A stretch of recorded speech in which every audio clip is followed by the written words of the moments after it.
August Chandra.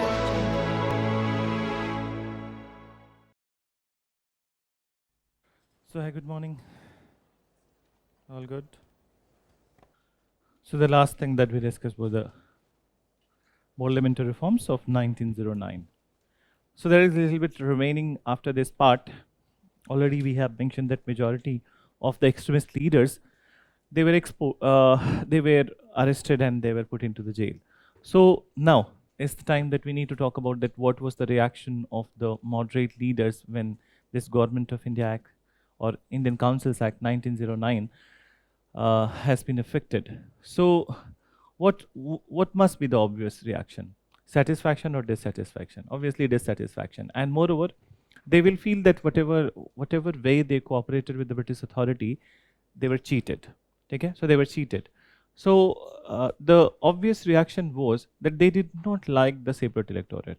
The way they wanted those powers to be given to them related to the finances in the provincial assemblies and also in the central assembly, it was also now not there in the offing. Then in the central legislative council also, that official majority was still intact.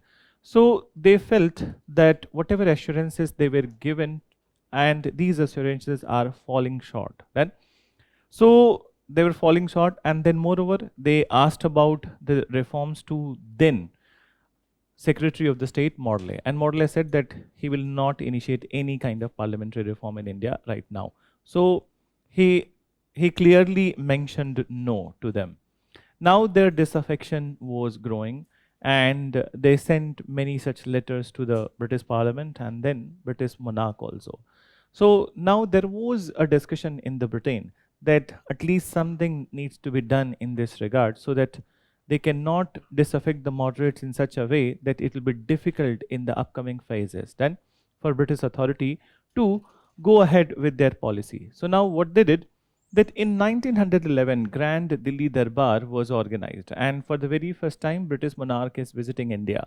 So Grand Delhi Darbar and British monarch visited India, King George V then. And as you know, that preparations were just like a marriage ceremony in Delhi.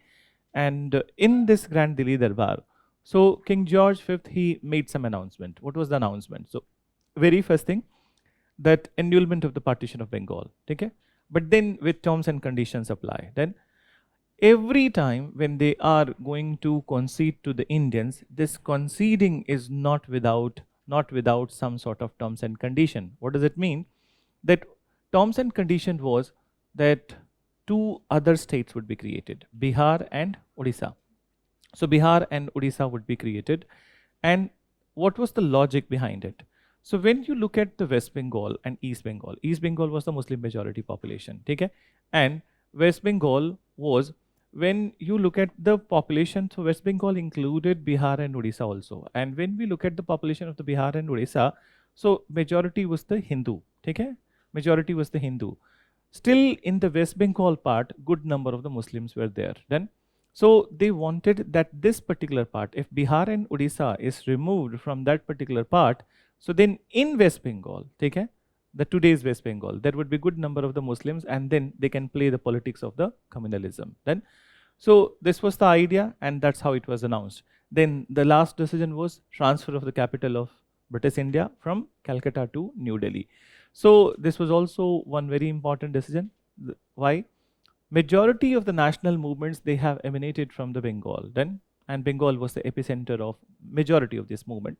So they wanted to weaken this movement by transferring the capital, and task of developing the new architecture in New Delhi was given to two British architects, Edwin Lutyens and Herbert Baker. So that episode you'll be reading in art and culture in architecture classes. We'll elaborately talking about that what kind of architecture was introduced. That's not a realm of the modern Indian history. Okay? So mention, you write that Morley Minto reforms of 1909, Morley Minto reforms of 1909 belied the expectations, Belllied, belied the expectations of moderate leaders.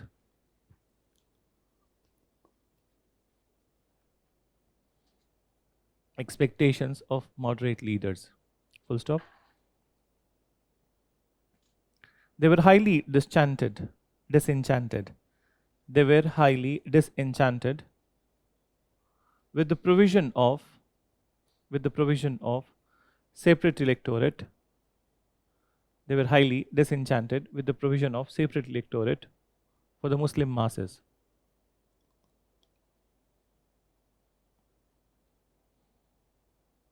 Separate electorate for the Muslim masses. Further,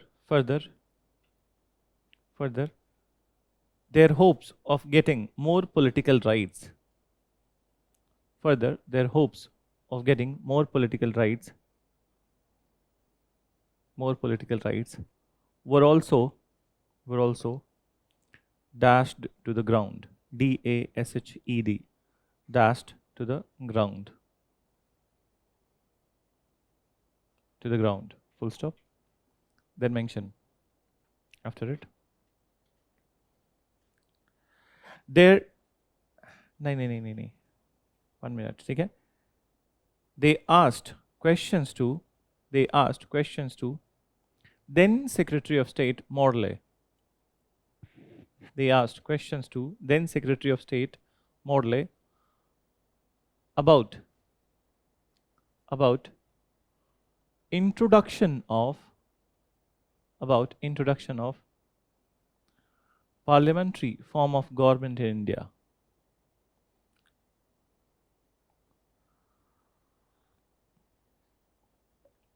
Parliamentary form of government in India. Who said that he had absolutely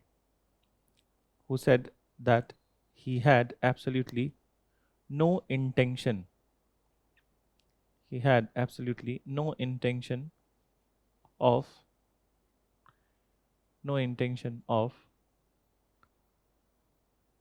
introducing parliamentary system of government in India. Introducing parliamentary system of government in India.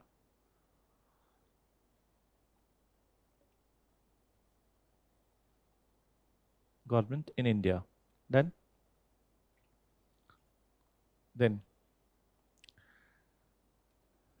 their disillusionment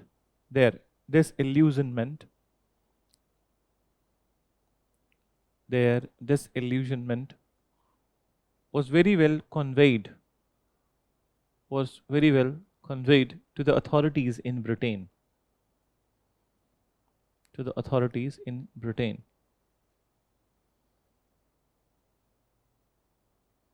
Who tried to reach out to the moderate leaders.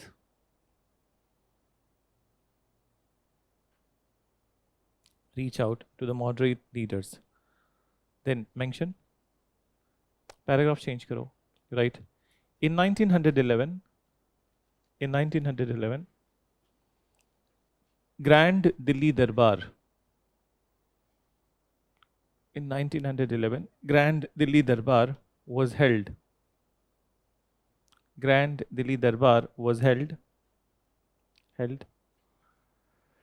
King George V of Britain.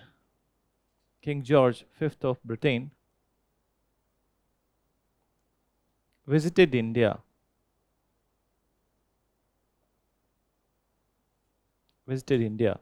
Then he announced annulment of the partition of Bengal.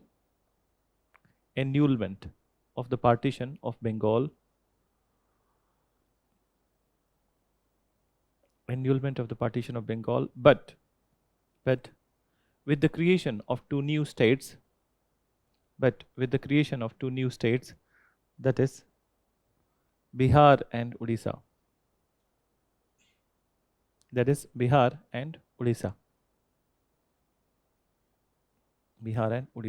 Full stop. Then mention, it was also announced that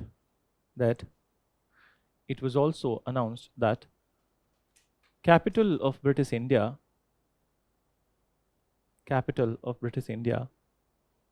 will be transferred will be transferred from Calcutta to New Delhi. Capital of British India will be transferred from Calcutta to New Delhi.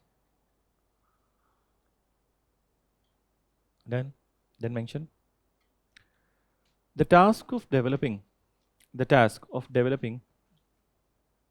new architecture. The task of developing new architecture in Delhi was entrusted with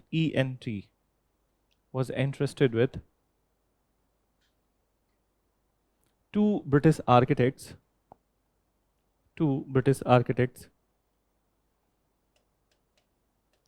Edwin Lutyens and Herbert Baker.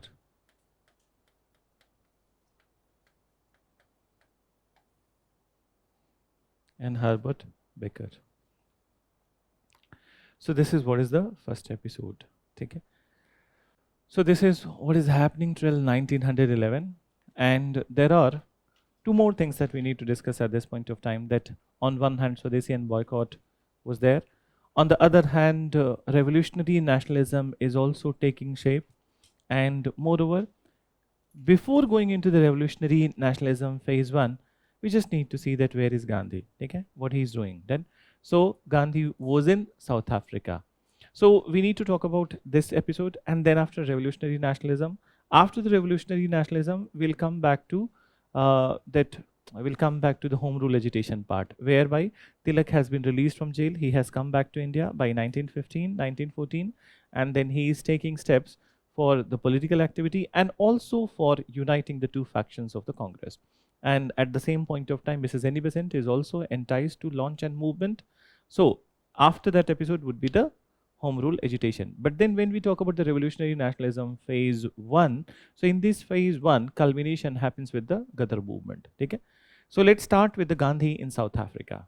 Mention a title, major title, Gandhi in South Africa.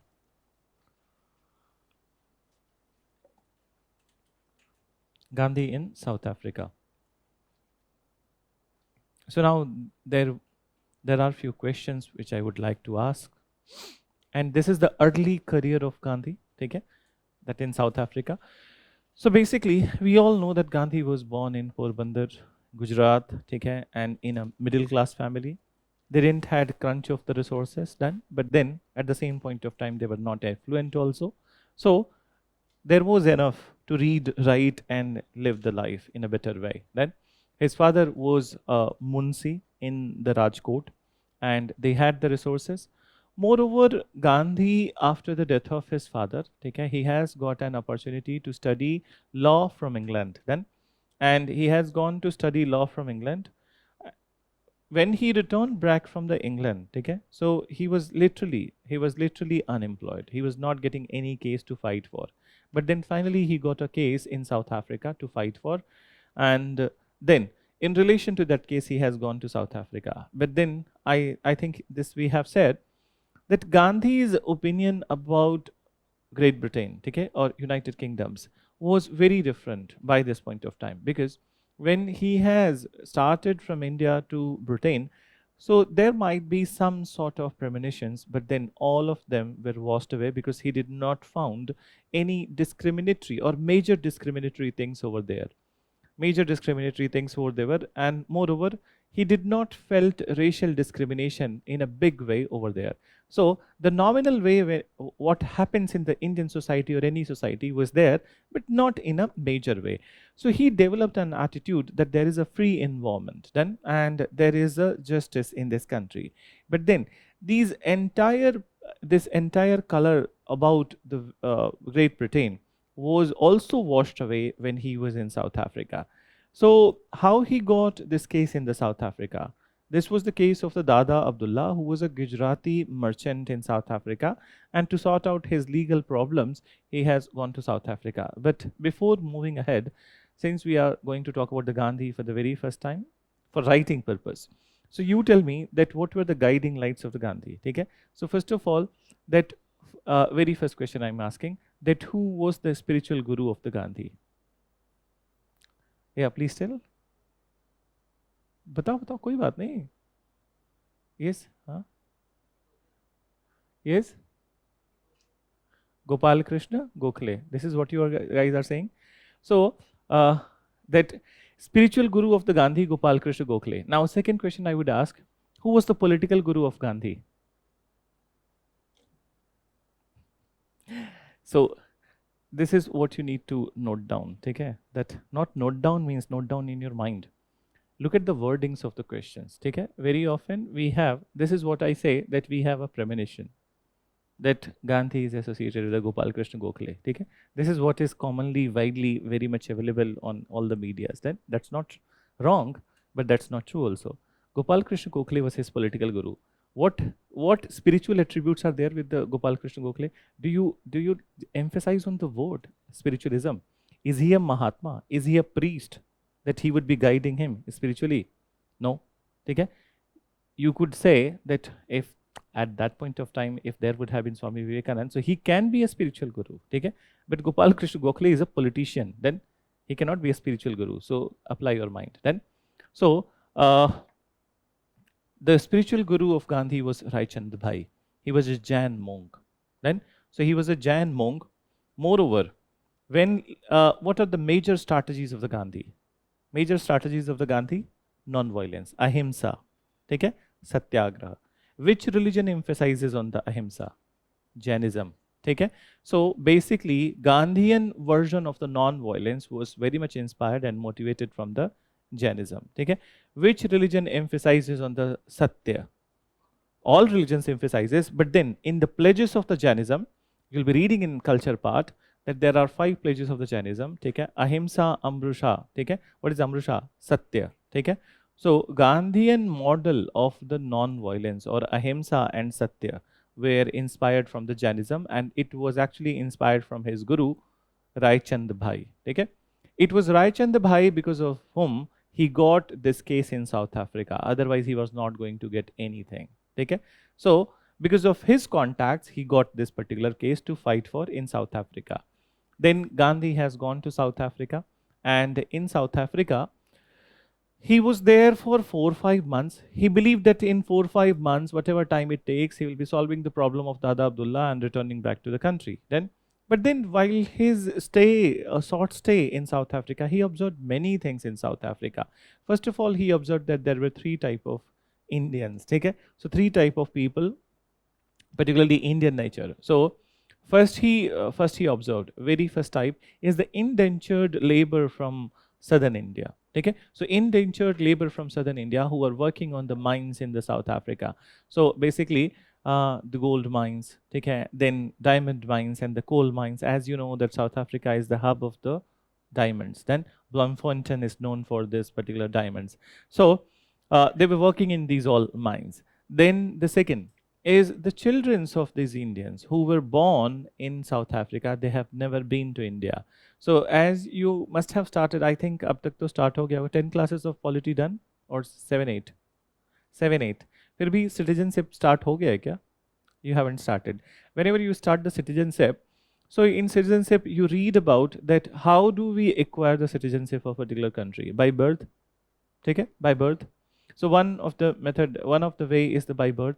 So these children of these particular people, they are by birth, they are the South Africans, okay? But then they don't have any rights. They have not been conferred with even a simplest of the basic and the human rights. Then, so that is the second class. And third class is a comparatively rich class, but not very rich.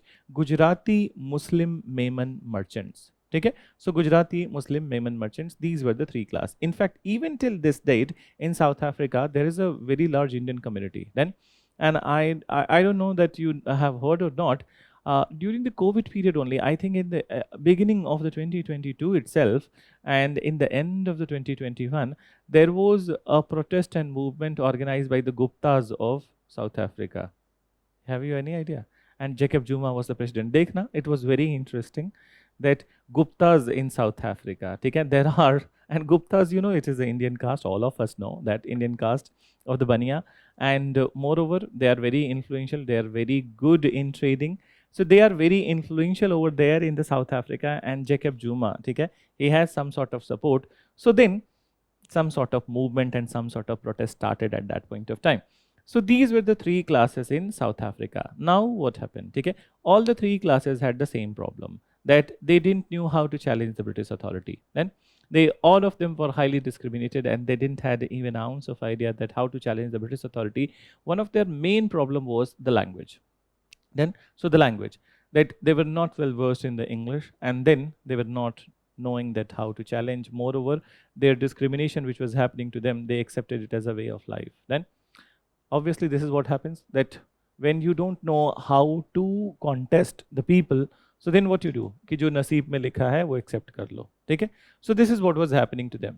Now Gandhi, while observing these three classes, he also went through the phase of the racial discrimination, ठीक है? And here his conception about the Britain changed, that Britain in the British in the Britain are different, British in their colonies are totally different.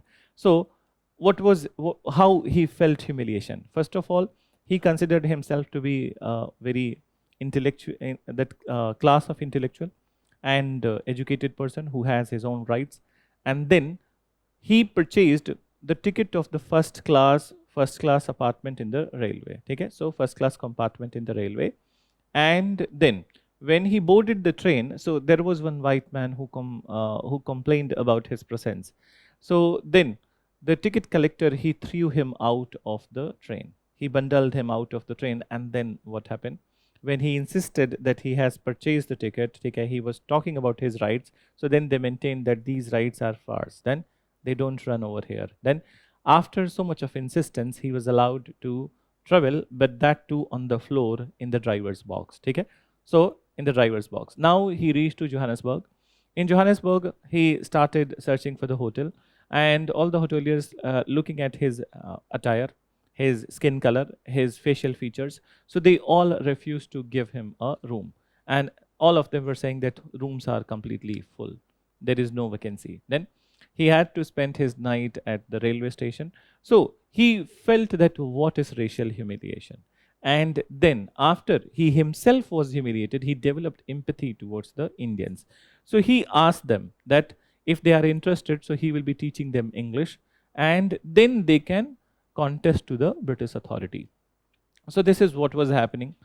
After some point of time, he was able to solve, he was done with the legal problems of the Dada Abdullah. He was about to come back to India, but then the Indians who were there in South Africa, they requested him to stay little more and solve some of their more problems then. And that's how. So Gandhi, who decided to stay for a few more months, went on to stay more than 20 years in South Africa. Okay? अच्छा एक और चीज ध्यान रखना, that this question I have seen in one of the PSC paper, ठीक है? That was this stay of the Gandhi was uninterrupted stay or interrupted stay? It was interrupted stay. Many a times he returned back to India also. Okay? Meanwhile, beach mein. Okay? So he was returning back to India. In fact, in 1795, he returned back to India to take Kasturba with him. Okay? Obviously. And Kasturba was also the part of the Gandhian movements in South Africa. So, ek bar likho, start karo. So, we don't need to write about that the initial life of the Gandhi, obviously. So, mention that Gandhi studied law from England. Gandhi studied law from England.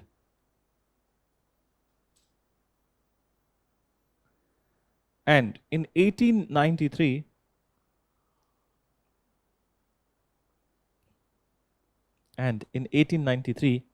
he got opportunity to fight a case in South Africa.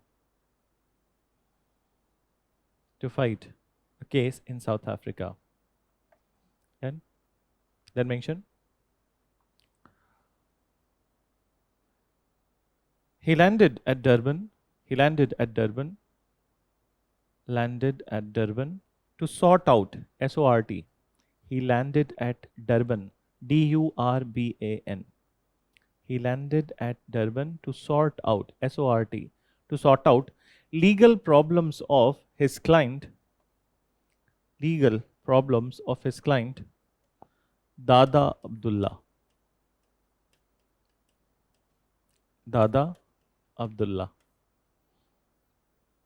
Then mention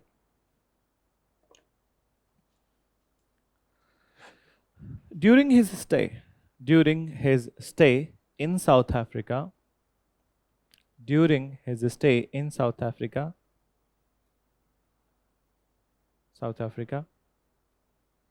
he found three type of Indians. He found three type of Indians in South Africa. Number one,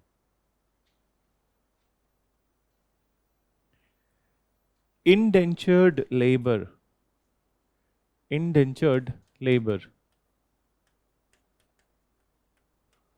from South India. Indentured labor from South India who were working on indentured labor from South India who were working on South African mines. South African mines.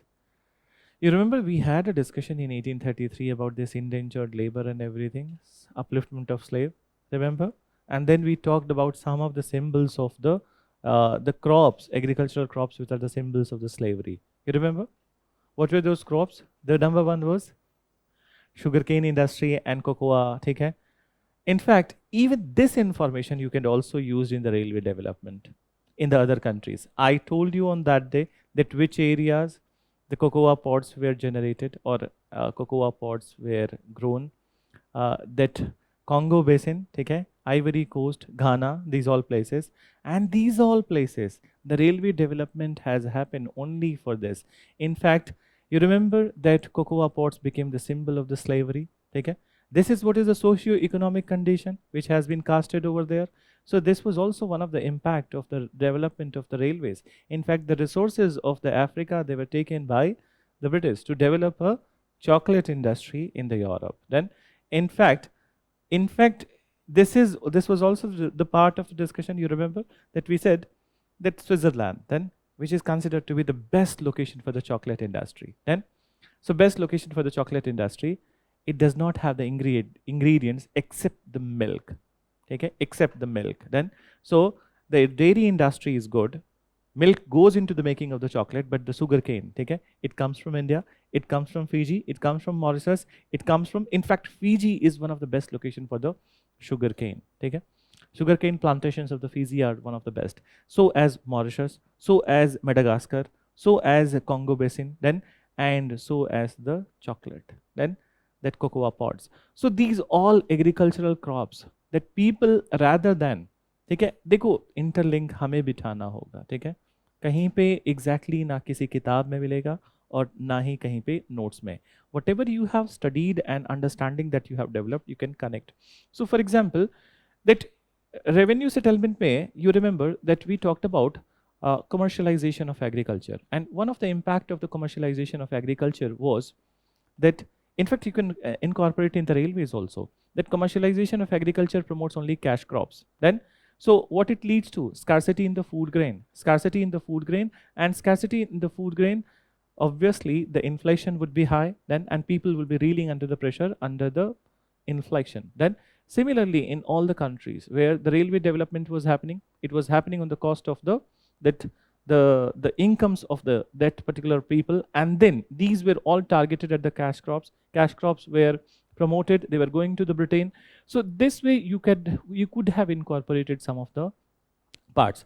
So मैं बोलूँगा that I would say that go today and write this answer, थोड़ा time लो, 1 घंटा समय लो, and collate the parts whatever you have studied till now, ठीक है, उसको पहले एक rough paper पे लिखो, and then you write the answer of this year paper. You will get very good boost of the confidence. And moreover, one more thing I need to tell you, that see, whatever assignment your assignment answers are uploaded, I hope that many of you must not have been feeling good with your numbers. Don't go ahead with the numbers then. That don't think about the numbers. If you have written the content, then, so if you have written the content that is right, so that's good. ठीक है, कि numbers के basis पे अपने आप को परेशान नहीं करना, दैट नंबर कम मिला है या ज़्यादा मिला है, ठीक है.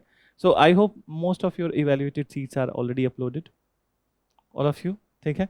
सो that just remember the process, that answer writing and everything it doesn't happen overnight. It takes a little bit of time. It takes a little bit of time, and then it will develop after some point of time. So if you have any issues, take it, that if you feel that if your evaluation needs to be re-evaluated, you can contact me. ठीक है? Is it fine? Fine or not fine? ठीक है? चलो, but मेरे subject का सारे subject का नहीं, ठीक है? So let's come back to this part. So what I was saying, what you have written, बताओ? Indentured labor, ठीक है? And who were working in the mines of South Africa, ठीक है? Number 2, you write. So number 2, you mention their children who were born in South Africa, their children who were born in South Africa, who have never been to India, their children who were born in South Africa, who were never been to India, and did not enjoyed any rights in South Africa, did not enjoyed any rights in South Africa.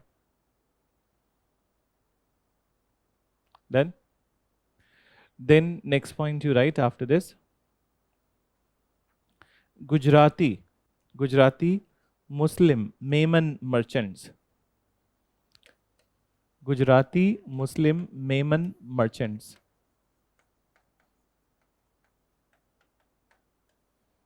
Mehman merchants. Then mention. So write. All of them were highly अब paragraph change करके अब points हो गए. All of them were highly discriminated,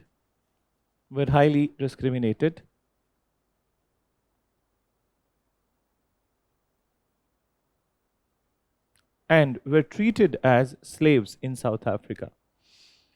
Were treated as slaves in South Africa.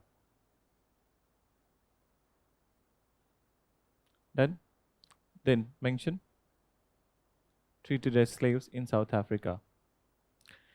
Their main problem was their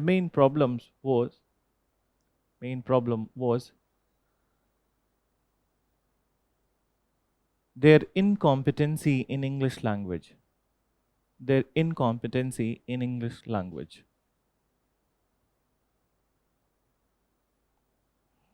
Incompetency in English language.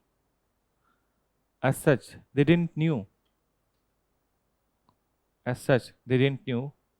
how to confront British authority on a legal basis. They didn't knew how to confront British authority on legal basis.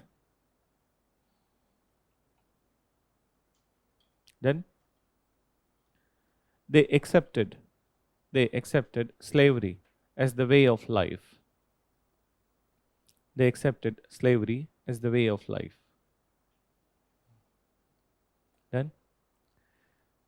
Then mention Gandhi offered them to teach English. Gandhi offered them to teach English. Full stop. Then mention, फिर से paragraph change करो. Gandhi himself faced racial discrimination. Gandhi himself faced racial discrimination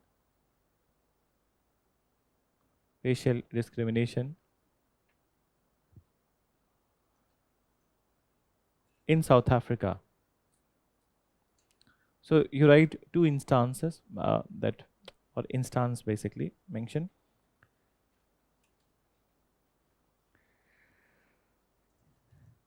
During his travel from Pretoria to Johannesburg,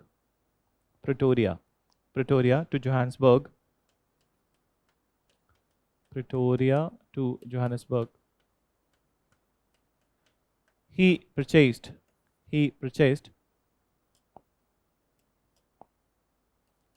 first class compartment ticket. He purchased first class compartment ticket. But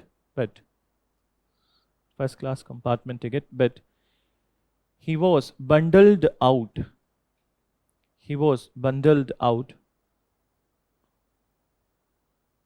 from the compartment due to color of his skin. Due to color of his skin. Color of his skin. Okay? Then, when he insisted about his rights,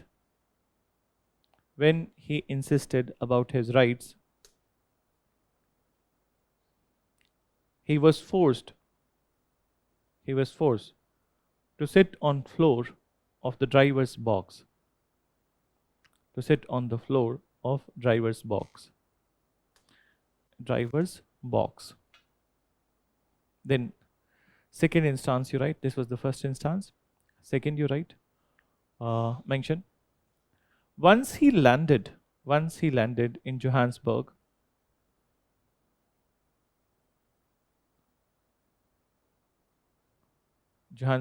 none of the hotels gave him a room. And he has to spend his night at railway station.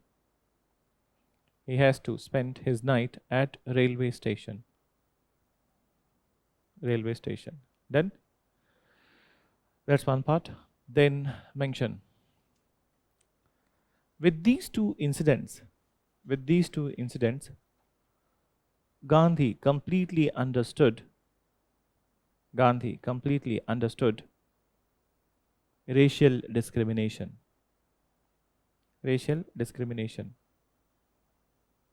Change paragraph, right?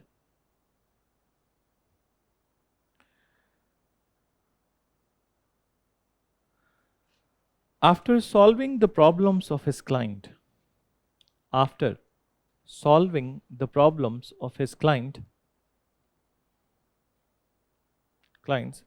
Gandhi decided to return to India.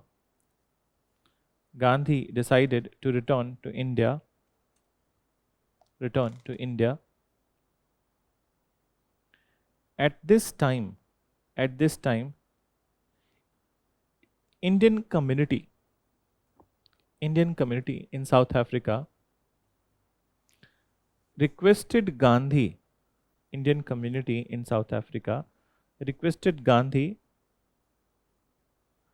to stay little more and solve some of their problems.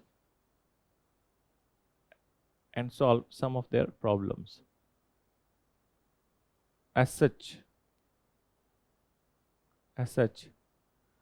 Gandhi went on to stay more than 20 years in South Africa.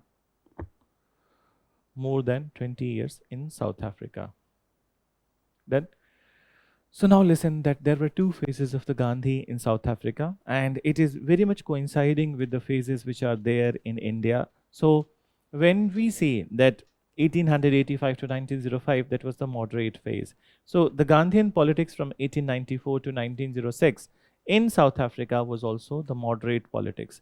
In India, 1906 onwards or 1905 onwards basically is the passive resistance phase. Gandhi also started passive resistance phase from 1906. So these two phases we need to see. Now understand the very first phase, the moderate phase of struggle of Gandhi in South Africa. So in this phase, what were the main issue? One of the main issue was the issue of disenfranchised Indians. Then, so disenfranchised Indian, I hope you understand what is enfranchise. What is franchise? Rights. Take care. Related to the political rights, and then what all political rights they will be enjoying in the South Africa. So British were just going to dilute all the political rights of the Indians then. So this was issue of the disenfranchised, and actually on this issue only Indians have requested to Gandhi. So Gandhi not only stayed but also to fight against the oppressive measures of the British authority, he founded one organization, and name of the organization was the Natal Indian Congress. Then, so Natal Indian Congress, so it is Congress, okay? The name is Indian Congress, but then the very first is Natal. Natal is basically the name of the province in which, name of the province of South Africa in which majority of the Indians were concentrated. Then, so that's how he started. And moreover, he also started one newspaper, and name of this newspaper or magazine was Indian Opinion. Okay, so Indian Opinion. Now, apart from it, what are his strategies? Exactly similar to the moderate leaders. Okay, as we know that Gopal Krishna Gokhale was his political guru, so he was the one who was inspiring the Gandhi. Then, and moreover, the methods were prayers, petitions. Okay, so prayers, petitions, sending memorials. But there would be no constitutional agitation. Why so? In India, we wrote constitutional agitation. In South Africa, we will not write constitutional agitation. What is the reason? Indians are not the part of the legislature. Okay? You can do the constitutional agitation only when you are the part of the legislature. In India, Indians were the part of legislature from when? 1861. Then as a non-official members. And later on, more rights were given to them. But in South Africa, they are not enjoying these rights. Then, so constitutional agitation is not there. So prayers, petitions, and sending memorials, these all were there. And to whom he was sending these all things? So colonial secretary, then British Parliament and South African legislature. So this is what was his mode of operation. But then Gandhi at this point of time, he still believed that British who are there in the Britain, they will be listening to whatever he is demanding. Then, so for example, in 1899, there was one war which broke out in South Africa. That was a local war then, and the name of the local war was Boer War. So second Boer War, it broke out in South Africa. It was between the Boer population of the South Africa and the British authority. Indians have nothing to do with it. But then Gandhi, in expectation of the fair play, he created an ambulance corps of Indians. What is it? Ambulance corps of Indians. Medical assistants. Okay? So a team for the medical assistants. So what he was doing at this point of time in 1899, that he was those who were injured in the war then, and particularly the British then. So he was giving them a medical assistance, that his volunteers, they were taking the bodies then and then giving first aid treatment, and then they were kind of that taking them to the hospitals also. So he did a tremendous work over there.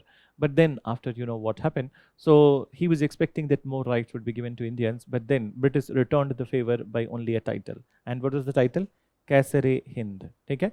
So see, whenever we are going to use this title, so Kaisar-e Hind, Gandhi was given Kaisar-e Hind title. Here it means Gem of India. But in 1876, Victoria, Queen of England, she has also taken the title of Kaisar-e Hind. You remember that 1858 then, and thereafter she has actually assured Indians that their rights would be respected.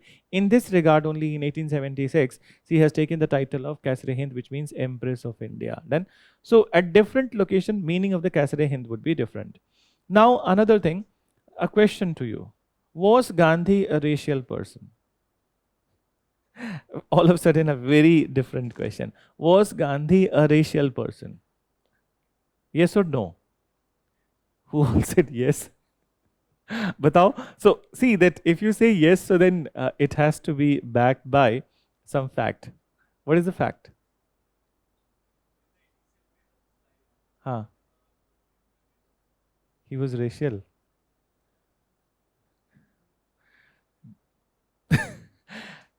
You were saying something? Thing. Gandhi was not racial at all, first of all. Okay? A personality like Gandhi would never be racial. But then, understand, there are the phases in his life in which he made some comment which is branded as racial. ठीक है? अब ध्यान से समझना. So, which is branded as racial.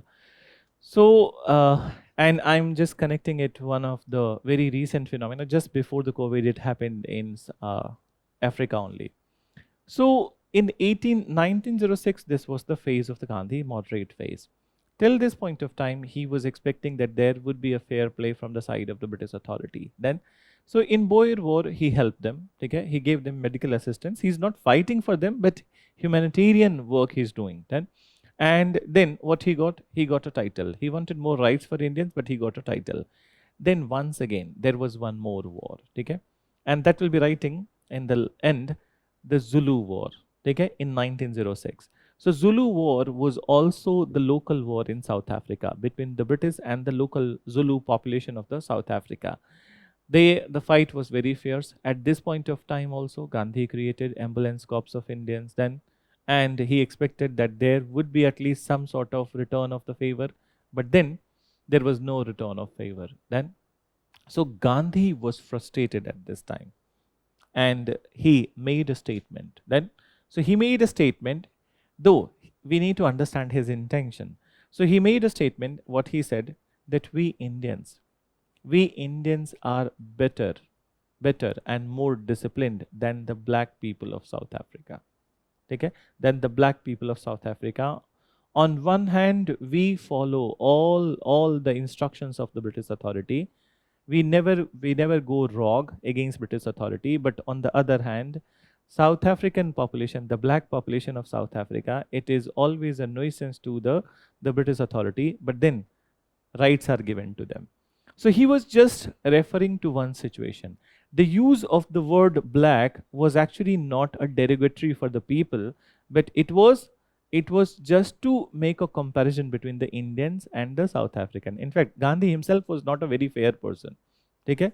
He himself was that dark complexion was there. So here the comparison was basically, okay, that intention was that Indians are disciplined, but then they are not getting anything. In those times, okay, particularly in the 1900s, it was not a racial statement. But now we live in a modern world, okay, and this modern world is also known as a liberal world, in which, in the name of the liberalism, many extremities are done. Then, so many extreme ends are taken by the people. So many a times that you will later on, after some point of time, you will feel that the meaning of the liberalism has become more of extremism. Then, so at this point of time, there is a pinpointing, okay, there is going into the semantics. Then one such word. So intention goes to haywire. Only what you have said that comes to the play. Then, so in 1917, if I am correct, so not 1970, 2017 or 2016, this is the year in which there was one university in Uganda. Then this university, they decided, Uganda, not one university, the Central University of Uganda. So they decided that they will be creating a chair of the Gandhi in the university. What is chair of Gandhi? Meaning that one department dedicated to Gandhian studies. It is one of the realm in many of the universities of India also, Gandhian studies. So they wanted to create this department of the Gandhian studies, but then you know what happened? That many such movements were funded against this particular move by the Western world, and then people came up in the arms and they protested, and then there was a lot of violence in the Uganda, that this Gandhi was a racial person. His name cannot be celebrated in the Africa. Okay? And finally, government has to buckle down under the pressure of the protest and movement, and no such chair of the Gandhi was created. Okay? In fact, there is one more thing to think over. Why Gandhi was never awarded Nobel Prize? अभी मैं छोड़ रहा हूँ ये question तुम्हारे पे, क्योंकि अभी कोर्स कंप्लीट नहीं हुआ है. तो let's get it completed and you think over it, that why Gandhi was never awarded Nobel Prize. Okay? So that is one thing is to think about. So here also, now you tell that was it a racial statement? It was just about the statement of the rights. Then that how disciplined Indians were there, and then इंसान ही है, भगवान तो है नहीं, ठीक है. So people will say something and people will say something, ठीक है, many a times it happens then out of anger, out of frustration, but then intention has to be seen. So Gandhi was not a racial, but then this particular instance has casted a kind of racist slur on him that was branded in the Africa. ठीक है? So what you have written? कुछ भी नहीं? Good. So, right, moderate phase of struggle in South Africa.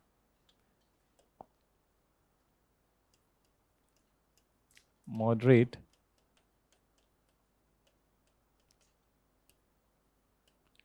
phase of struggle.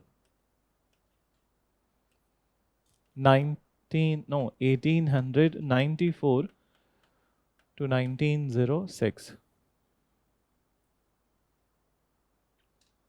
mention.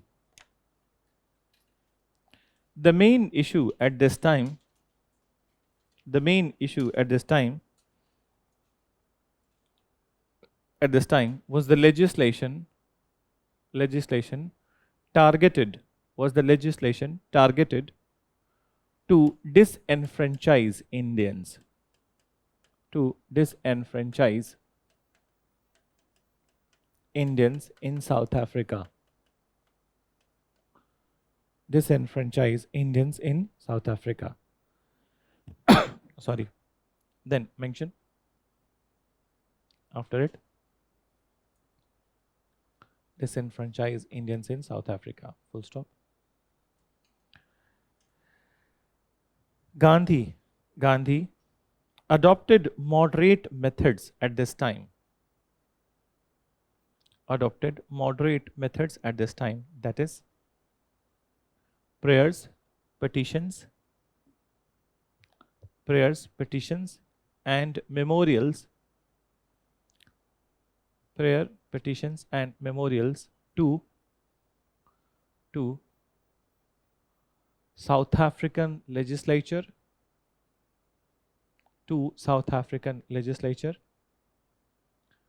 British Parliament, South African legislature, British Parliament, and colonial secretary in London.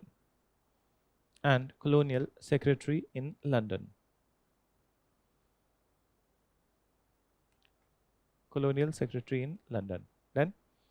Then mention Gandhi created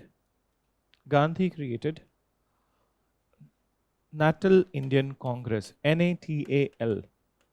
Gandhi created Natal Indian Congress to fight against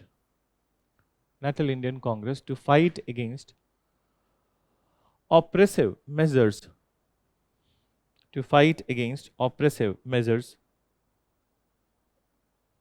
of British authority.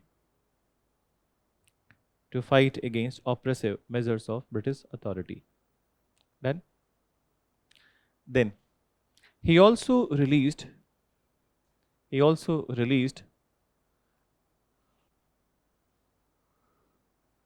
a magazine to highlight Indian grievances, that is Indian opinion.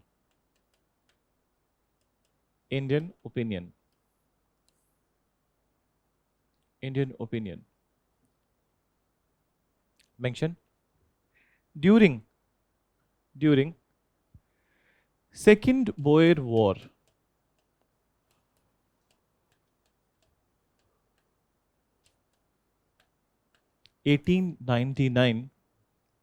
during Second Boer War, 1899, Gandhi created ambulance corps of Indians.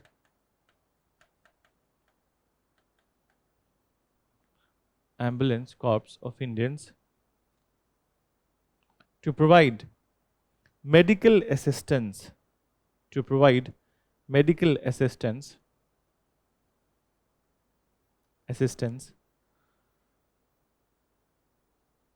those who are inflicted in war.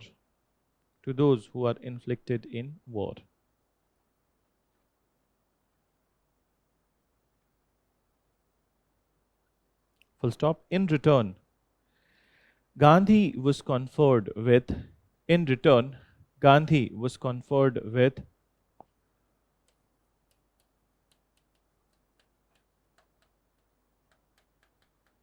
Kaisar-e-Hind title.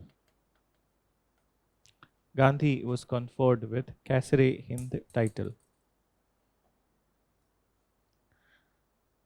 And in brackets you can write Gem of India.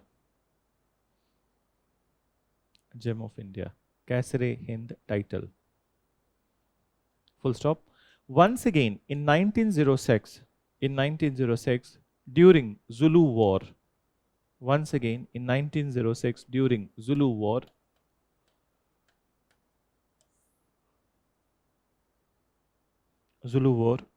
Gandhi created ambulance corps of Indians.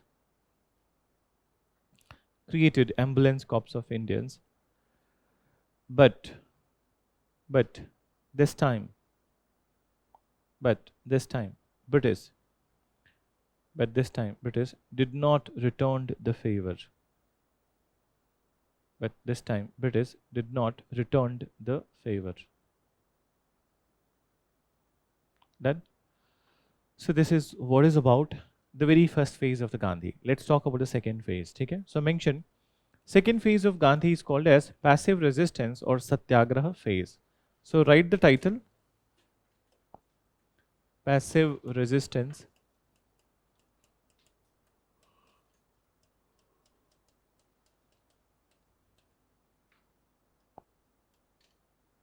or Satyagraha phase.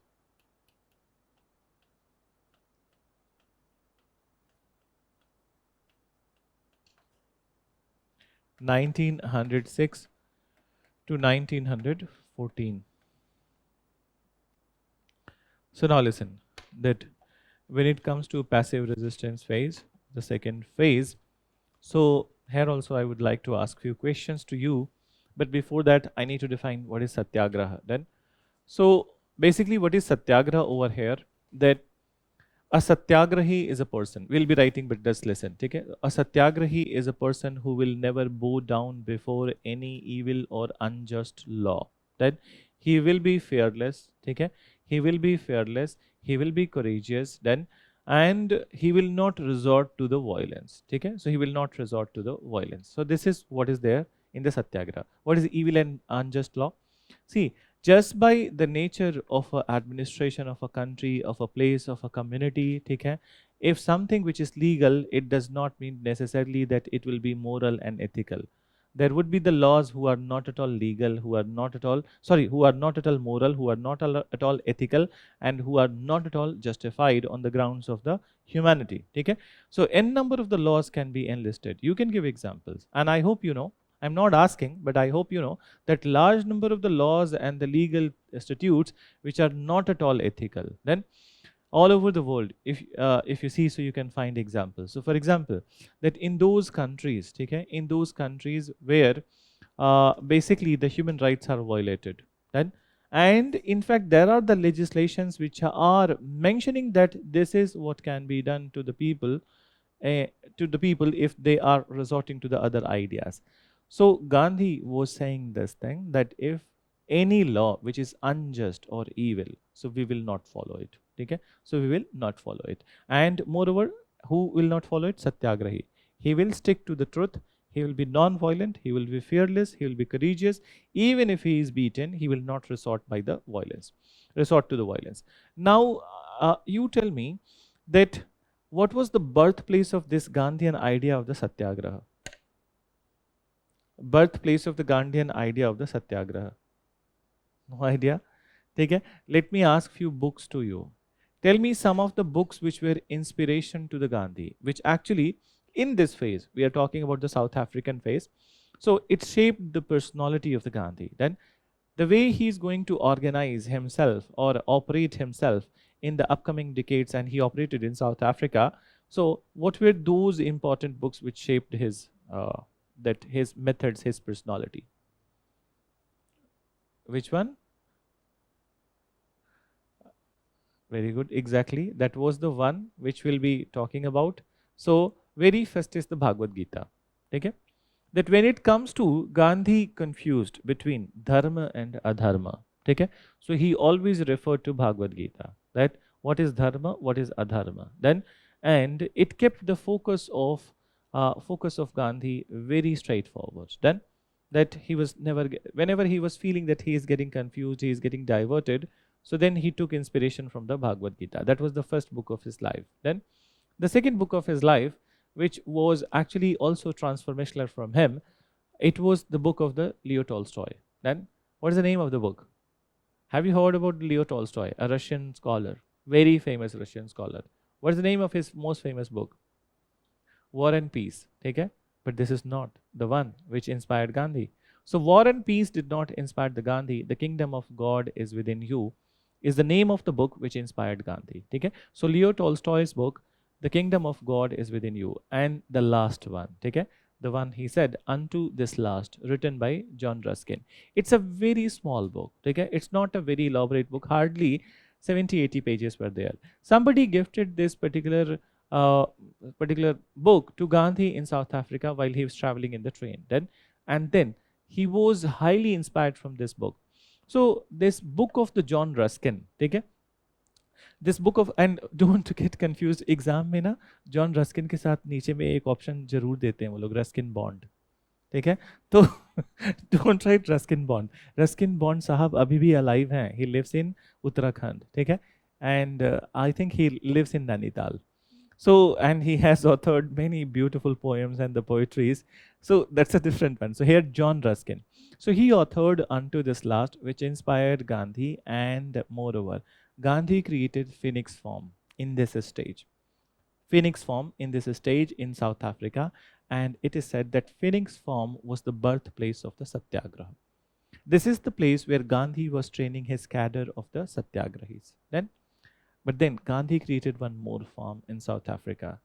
And what was the name of that second form? Tolstoy form. Okay? So the book which inspired Gandhi, okay? The Kingdom of God is Within You, Leo Tolstoy's book.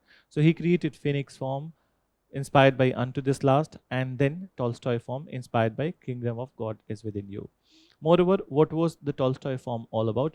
So Tolstoy form was about, okay? It was about giving alternative way of living to the Satyagrahis. Then, so alternative way of living to the Satyagrahis, and moreover, in the creation of the Tolstoy form, he needed the financial support. Obviously, he needs the financial support. So, who provided the financial support to the Gandhi at this point of time? His guru, Gopal Krishna Gokhale. Okay? Gopal Krishna Gokhale was campaigning all over India. He was collecting the funds for this. And then moreover, in one such instance, even the Tatas have also contributed 25,000 rupees to Gandhi. Okay? And 25,000 rupees at that point of time is a big amount. But then, the most important support came from Germany. There was one German friend of the Gandhi, his name was Kallenbach. So Kallenbach provided financial support for the creation of the Tolstoy form. And these two forms, Phoenix and the Tolstoy, they are considered as the precursor of the Gandhian ashrams in India. And what are the Gandhian ashrams? Sabarmati and Wardha. So they are precursor to it. Moreover, now one more thing I need to ask, that later on in the later phase, we have a little bit of idea that Gandhi initiated non-cooperation, Gandhi initiated civil disobedience. So there are many methods. Now the question is that in the world, who is the first or who is the progenitor of the idea of the civil disobedience? Tell me. I'll give you one very good thing, and I cannot do it over here, but you will have to do at your home by that. You can see it from YouTube or any such platform if it is available. But before telling you the name of the thing, I just want to know that who was the progenitor. गलत ही बोलो लेकिन बताओ तो सही. No idea?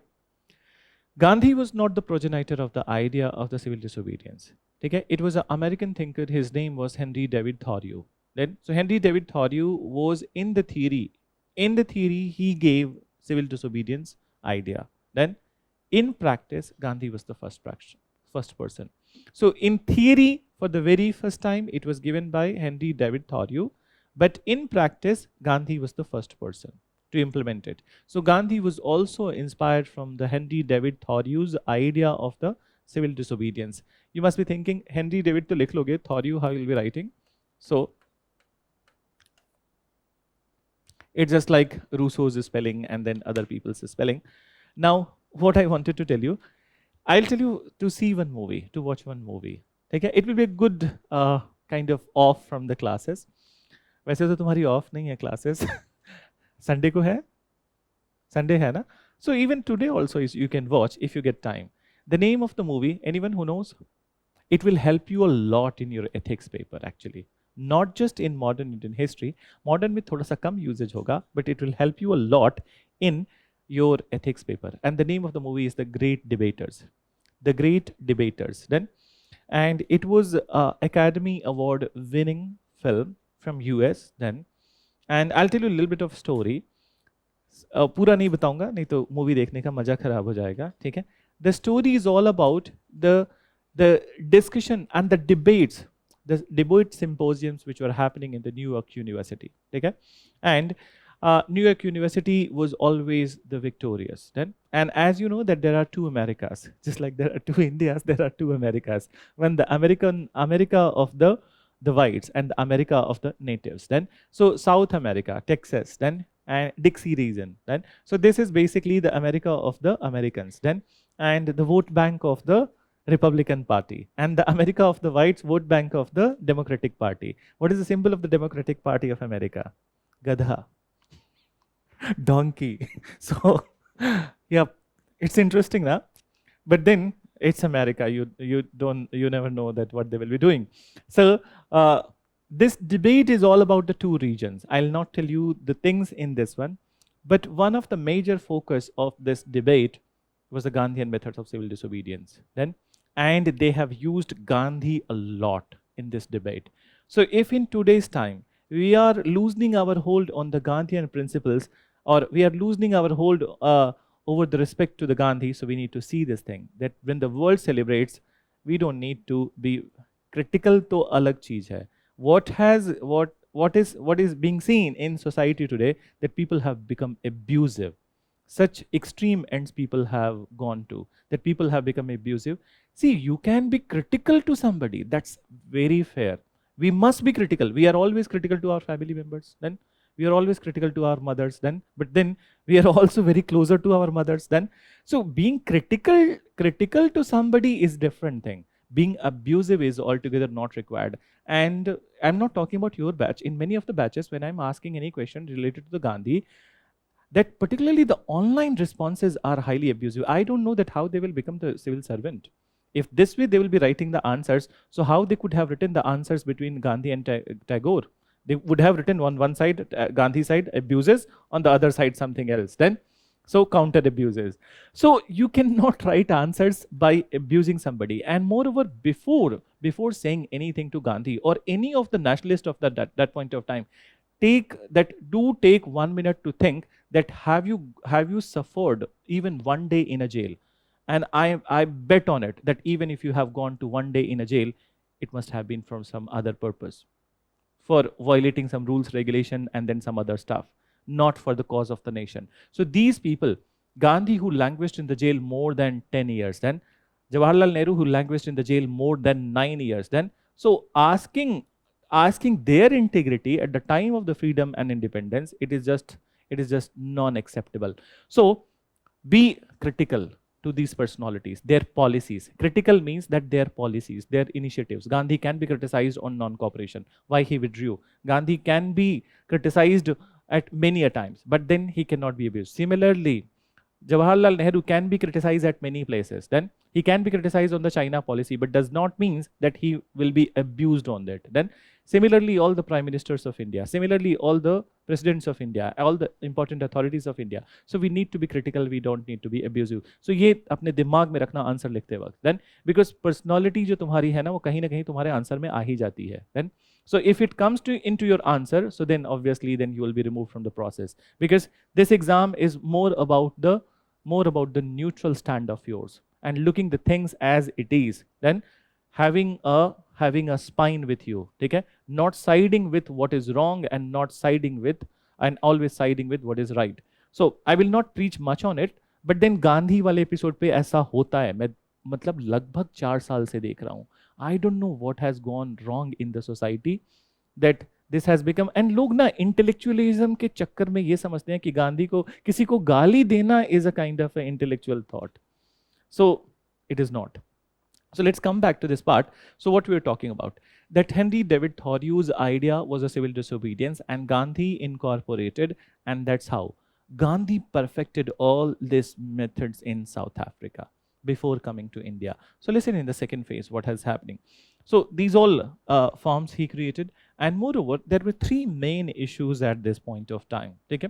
So 3 main that what were these issues? So number 1, Indians at this point of time, all the Indians who were there in South Africa, they were instructed that all the time they need to carry their registration certificates in their neck. Okay? It must be hanging from outside. So they must be carrying their registration certificates in the neck, and it must be hanging outside. Moreover, whenever any Indian was not carrying any that their registration certificates, they were thoroughly beaten, okay, like an animal. Then so thoroughly beaten like an animal. This was one issue, and this is another symbol of the slavery. Then, if you say that in the neo-colonial period, we are living in the neo-colonial period where there is a different kind of colonialism, and what is this colonialism? That multinational colonialism, whereby we might be cherishing that there is something which is written as Google on your tree search. Then you might be cherishing that ki main Google mein kaam karta hu. You are just a slave of the Google. That's what you are depicting. Don't you have the name? Don't you have the name? Then don't you have an identity which has been given by your father, your community, your region? Okay? And that's how you are just writing that Google, okay, Microsoft, as if the window of yours will open from your t-shirt. Then, and there are many other stuff also now, that as you see that there are many such, even educational corporations, they are giving the very funny names. Fun Academy, Sun Academy, Moon Academy, Noon Academy. Then, so many such academies, what you're representing, you have your own identity, you have your own things associated with you. So this is the modern world in which we don't know that how the colonialism is getting into our minds. Then I just gave you the one example, okay, but then you have n number of the examples with the rules and the regulations of these multinational companies. A new world is getting created. And in fact, if you see deeply, okay, so it is all about returning back to the old time when a private company, British East India Company, controlled the world. Similarly, now there are the companies which are controlling the world. Then, so these companies will become supranationals. Then they will become supranationals in the times to come. But anyways, let's come back to this part. So very first thing what we said, that Indians needed to carry that particular registration certificate all the time. Second was that there was a restriction on the movement of Indians. Then Indians were mainly concentrated in the Natal province, and there was restriction on their movement. It is exactly similar to the COVID restrictions in some of the countries. It's not better to name. So COVID restriction in our country, okay, it was different. In majority of the Western world, it was different. But in some of the countries, it was inhumane, whereby people were stuffed into the tin rooms. Then, and then the food was thrown to them. And in fact, people, rather than dying of the COVID, they were dying of the suffocation. In some of the societies, the lift was sealed. Their doors were sealed. So this kind of restriction. Now this kind of restriction can also be felt over here in the South Africa, that Indians were not at all allowed to enter into any other province. Then at this point of time, Gandhi suggested Indians that they must enter into the next province closer to Natal, was Transvaal, and they will be breaking the law. And the third was that if the marriages in South Africa were not conducted according to the Christian methods, they were to be invalidated. Then, so what does it mean? That they are not saying that you convert to Christianity directly, but they are saying that your marriages would be from the Christian method. What is Christian method? That you are going to a religious place, you are conducting the marriage, and there you are getting it registered. Then, so, and what is the Indian method of the marriage? That in Islam there would be a nikah, and in Hinduism, okay, there would be a kind of a ritualistic marriage. So these things, these kind of things, they were not accepting, and they said, in a way, it was a veiled threat to the Indians that you convert to Christianity. Then, so these three were the main issues, and Gandhi at this point of time, he initiated Satyagraha. So he asked Indians to break the law, okay? Don't carry registration certificates and cross the Transvaal from the Natal province to the Transvaal, and then also continue with the Indian way of the marriage. So when they were entering from Transvaal, that from Natal to Transvaal province, large number of Indians, including Kasturba, they all were arrested, and they were put into a jail in the Transvaal. Then Indians started to celebrate this jail as a King Edward's Hotel, as if that it has not impacted them. Then, so King Edward's Hotel. Now finally, okay, British authority was under immense pressure, because when Indians are in jail, all the Indians, obviously the mining work is impacted. Okay, so there is always a give and take in this one. So mining work is impacted, and then many supplies are cut. So at this point of time, Gandhi initiated a negotiation with many of the British authorities, and these negotiations were there with the that Viceroy Hardinge, General Smutt, and there was one person from the Britain, but he was highly sympathetic to the Indian people. His name was C.F. Andrews. In fact, in the later time, C.F. Andrews was given the title of the Deen Bandhu by Indians then. So involving C.F. Andrews, this negotiation happened, and in this negotiation, finally majority of the demands of the Gandhi were conceded. And then a satisfied Gandhi started his journey, returned back to India. First, he went to England because he needed some medical kind of assistance. Then, so 6 months he stayed in 1914. He stayed in South Africa. Sorry, he stayed in England, and then he started back from England in December. On 9th of January, he landed in India, and that day is celebrated as Pravasi Bharatiya Divas by the Indian government. Okay, so mention second phase, passive resistance phase लिख लिया ना, तो इसमें लिखो very first thing that Gandhi realized that moderate methods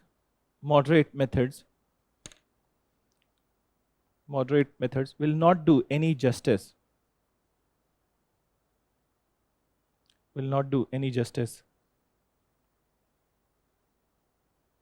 to Indians.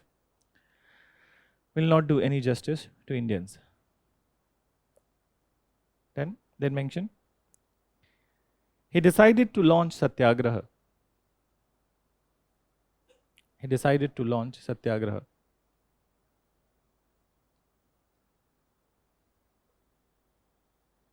Mention. So mention in this one, a Satyagrahi is a person.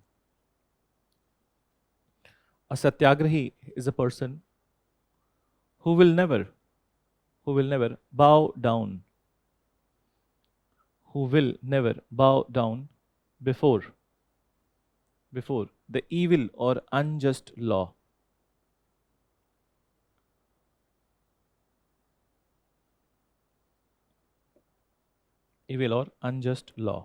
Then mention, he will be fearless, truthful, and never resort to violence.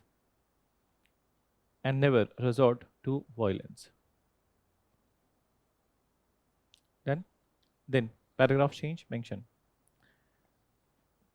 the main issues at this time. So number one, the main issues at this time. First you write, Indians were forced to carry their registration certificates. All the time.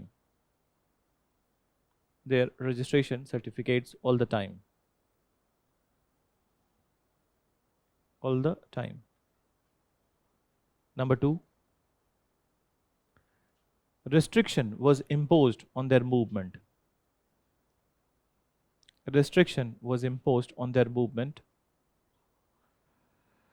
From one province to other.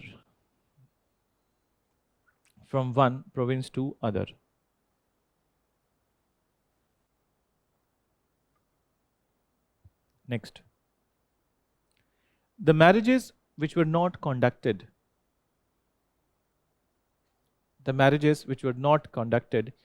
according to the Western methods.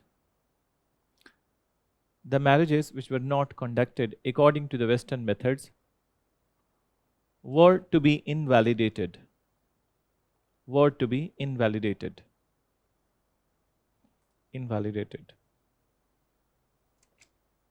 Mention.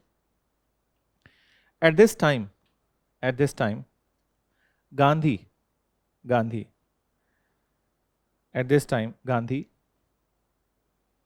intervened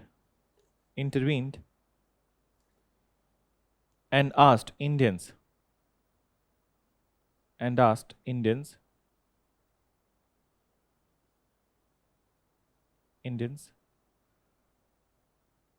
to move to Transvaal province.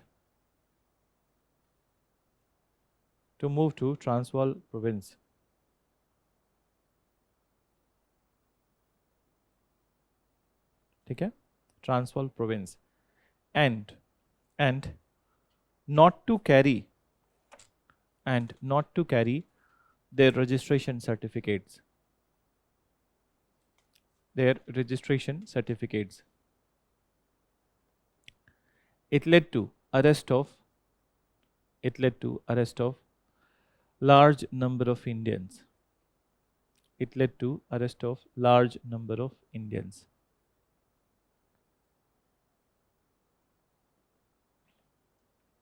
Then mention after it, arrest of large number of Indians, full stop.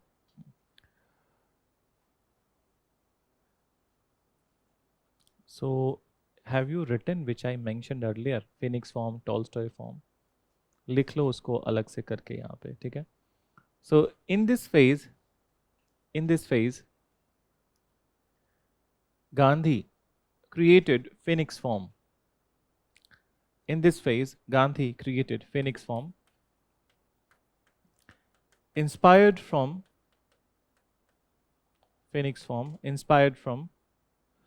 John Ruskin's book.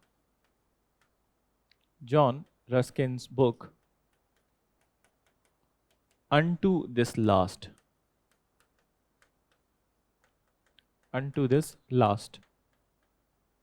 John Ruskin's book, Unto this last. Phoenix form is considered as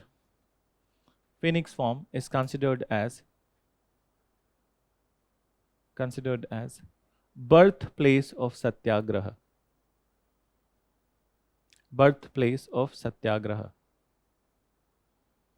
Then mention. Inspired by Leo Tolstoy's book.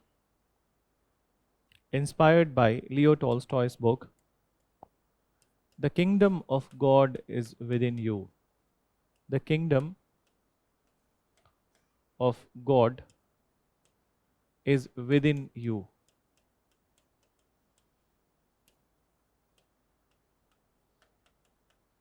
Gandhi created Tolstoy form.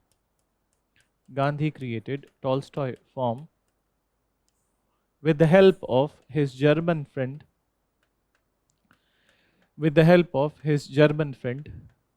Kallenbach.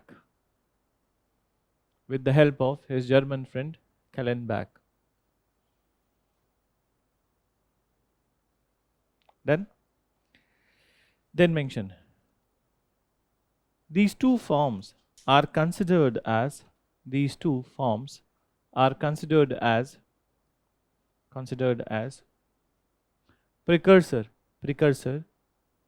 precursor to Gandhian ashrams in India.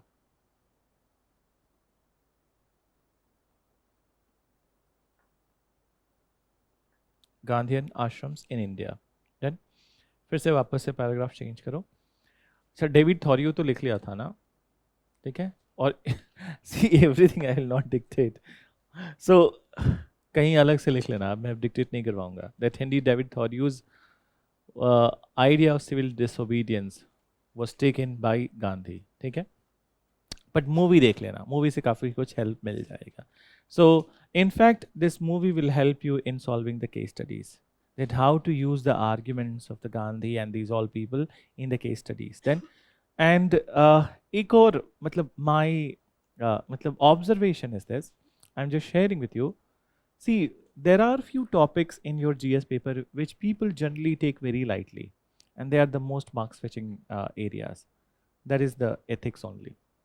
See, if this paper you start studying from today itself, wait मत करो कि यहाँ पे classes होंगे, जब होंगे तब होंगे, ठीक है?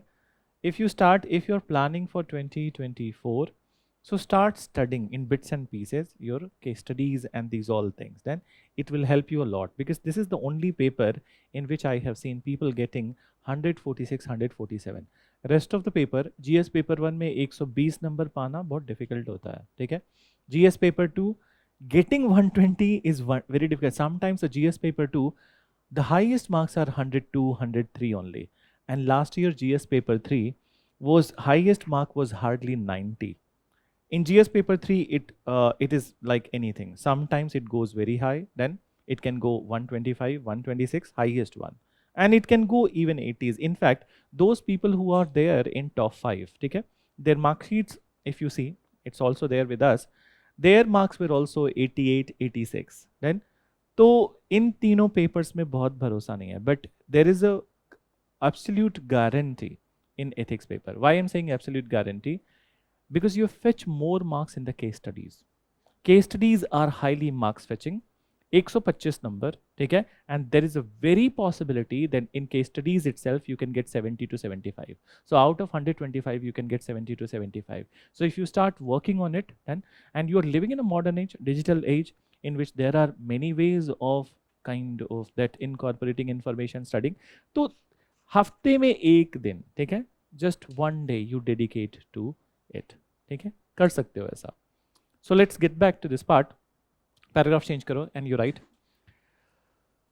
In 1914, Gandhi held series of negotiation. In 1914, Gandhi held series of negotiation with Viceroy Hardinge,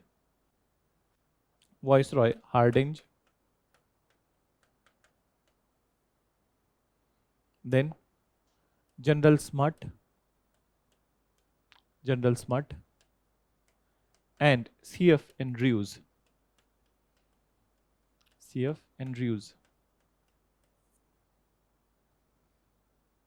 Then C.F. Andrews. Finally, British authority conceded to majority of the demands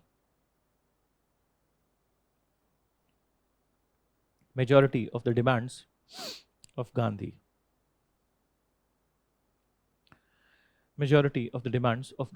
Full stop. A satisfied Gandhi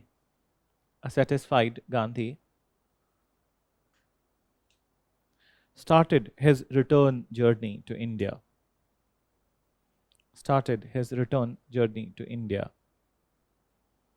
After a short stay in England.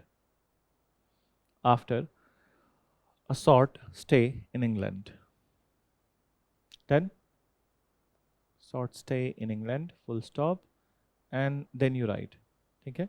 Mention he arrived in India on 9th of January 1915. 9th of January 1915, which is celebrated as Pravasi Bharatiya Divas. Pravasi. Which Prime Minister of India started it? Any idea? Who? बताओ तो सही, गलत ही बताओ. नहीं, it is from BJP only. Atal Bihari Vajpayee, ठीक है. So Vajpayee ji was the initiator of this, and polity की classes में obviously you will be reading there were many types of privileges related to the citizenship, OCI card, overseas citizen of India, NRI card, ठीक है. So you will be reading in your polity classes. So it was Vajpayee ji who started. क्यों ये जरूरी है आज के time पे? Because ACR का पेपर स्वदेशी movement, they asked one question and they linked it with the National Handloom Day, ठीक है, which was started in 2015 by the present government. So ऐसा question होता है modern से, that one information from the static part of the modern and one information from the part which is in the current times, ठीक है. So let's come to the next is revolutionary nationalism phase 1. Remember, there were 3 revolutionary nationalism phase. So first one we are going to start, second 1924 to 35 के बीच में, and the third one is coinciding with the Quit India movement, 1942 to 47. But even when we are going to start the revolutionary nationalism phase 1, we need to see that many revolutionary activities which were before 1905, ठीक है. So before 1925 we can say that pre-revolutionary nationalism phase. But once again I want to ask you that what do you understand by revolutionary nationalism? What kind of this? nationalism is. So revolutionary nationalism, some of the books earlier they used to maintain, particularly the leftist scholar, they used to write revolutionary nationalism and revolutionary terrorism. Okay? That is not a right word to be used for the nationalist. And so revolutionary nationalism is basically those nationalists who are of the belief that that the peaceful methods, okay, prayers, petitions, and the memorials will not come to help to the Indians until and unless we instill the fear of the violence in the minds of the oppressor, so we cannot get the freedom. So what they are resorting to? Military methods, okay, violent methods. Then, so I'll tell you one small story over here, okay, though it is in 1929 it has happened. So small story is that excerpt, not story, it is an excerpt from the modern Indian history. 1929, what has happened? Lala Lajpat Rai's death has happened. We will be dealing with this topic. So when the Lala Lajpat Rai's death has happened, he was one of the very big figure of the Indian nationalism. Then, and in Punjab, he was regarded as the Sher-e Punjab. Then, moreover, Bhagat Singh, Rajguru, Sukhdev, they were all were the followers of the Lala Lajpat Rai. In fact, in their early childhood, they all have taken inspiration from the Lala Lajpat Rai. So at this point of time, when the entire country was plunging into the frustration, entire country, there were many instances of the violence. So then Gandhi, during the Lahore session of the Congress, will not be writing what there is, just a excerpt, it's just a excerpt from the part. So what he said, that no, we don't need to resort to the violence. Then what is required at this point of time in the country is the non-violence. Then that is the non-violence. So he said that when we talk about the methods which are available to us, then violent or non-violent, so it is the non-violent which will be better. Because once you resort, dhyan se samajhna, once you resort to the practice of the violence, then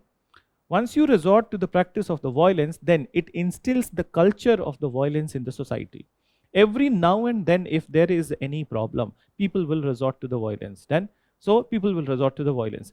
Kal kuch government ne start kiya, theek hai? People did not like it, they will resort to the violence. Okay? They will break the metro line. Okay? They will cut the electricity. They will break the railway tracks. So every now and then, people will be resorting to the violence. This is what he said. Then he further said that it breeds the culture of the violence in the society. Moreover, that when we resort to violence, so it also increases the violence of the state. Okay? So they will also resort to the violence, and in a way it leads to much more killing. Okay? So violence breeds violence, which leads to more killing time and again.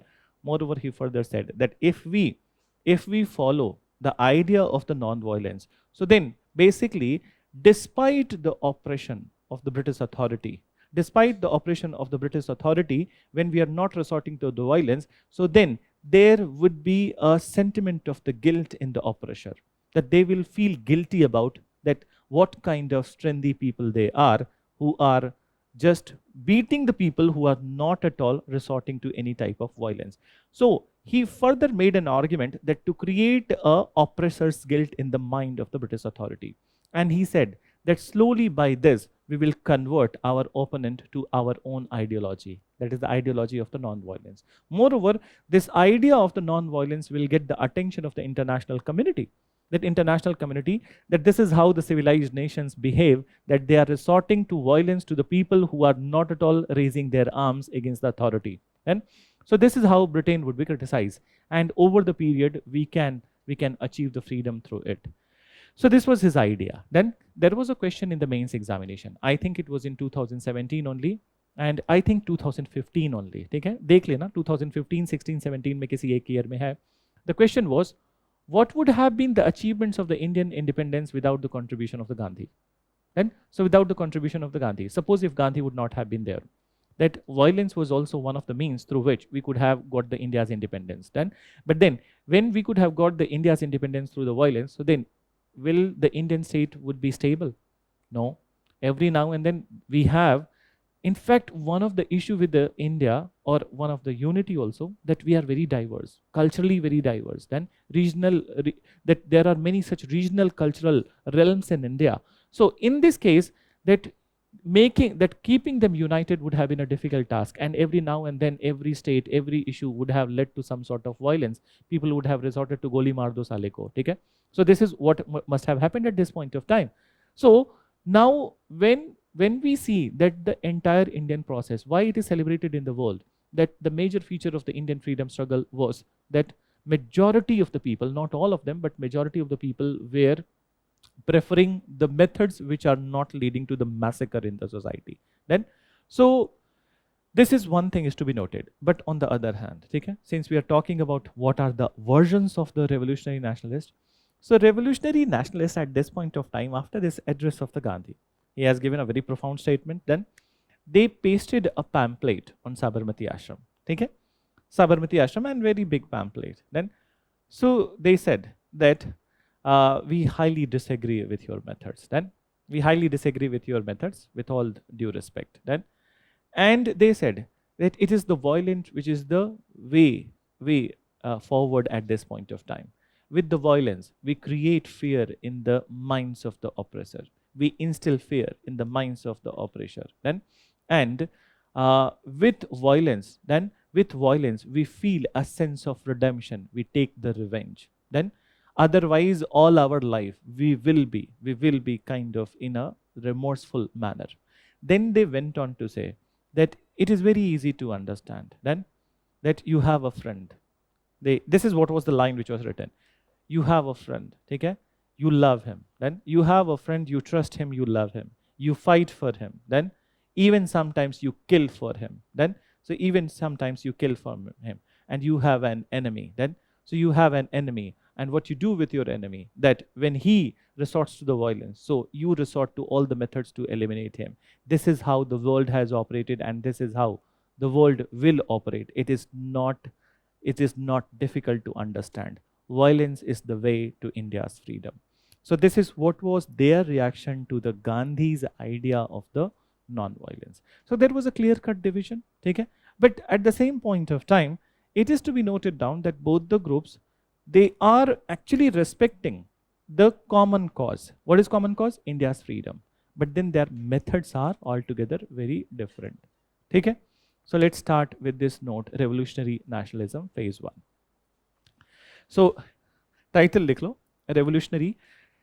Pehle, I think in the very first class also, all the three phases we have written. So, Revolutionary Nationalism, Phase 1.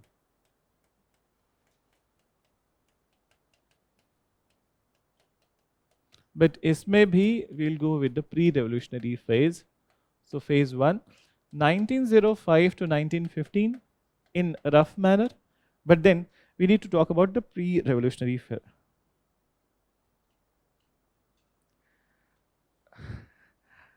थोड़ा ठंड रखो, ठीक है? बहुत सारे सवाल अभी पूछ लोगे तो मैं बाकी के क्लासेस में क्या पढ़ाऊंगा? There are still the classes remaining that even Ambedkar topic will be there. तो थोड़ी ठंड रखो दिल में सब लोग. देन जो होना है वो क्लास में होगा जरूर. So pre revolutionary phase.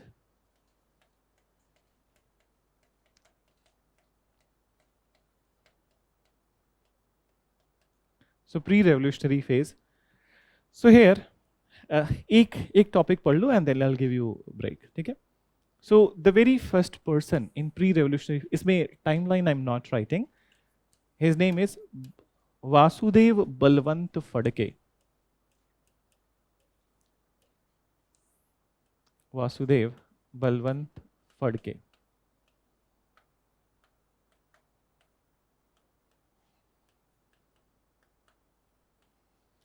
So it's not his lifetime I have written, his revolutionary activity timeline I have written. Okay? So Vasudev Balwant Phadke, he is considered as the father of the Indian armed rebellion. And so father of the Indian armed rebellion.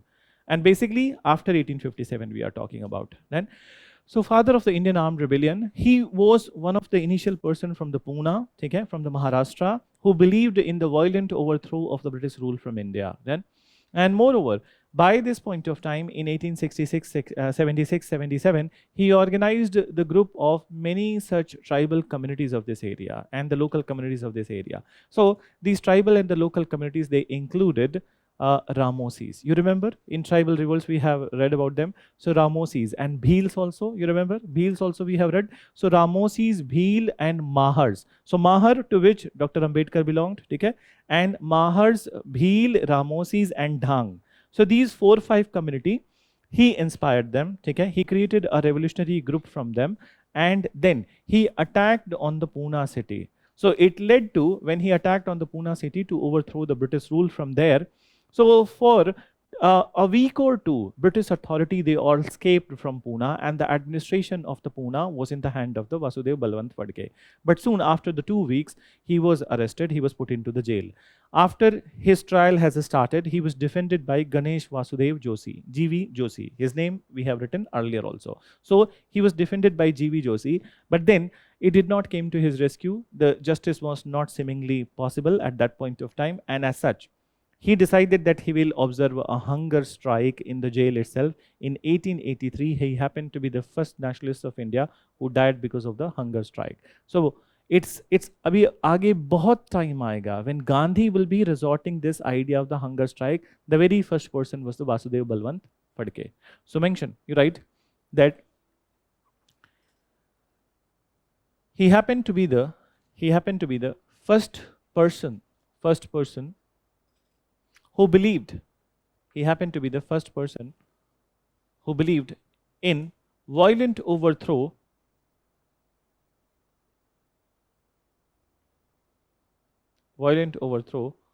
of British rule from India. Violent overthrow of British rule from India. Full stop. He is often regarded as father of Indian armed rebellion. He is often regarded as father of Indian armed rebellion. Indian armed rebellion. Then mention after it Indian armed rebellion. He organized a group of Ramosis, Bhils, Mahars and Dhangs.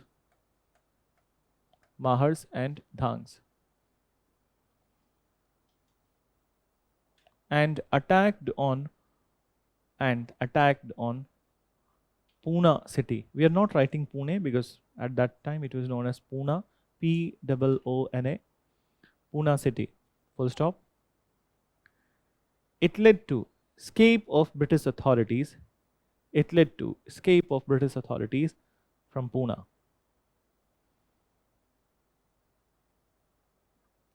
For few weeks, administration of Pune was in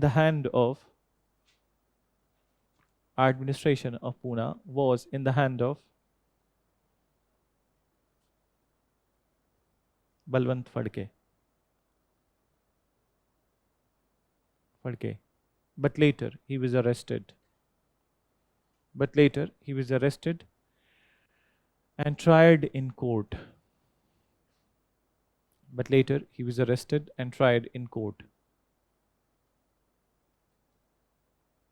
Then mention tried in court, full stop. He was defended by G.V. Joshi.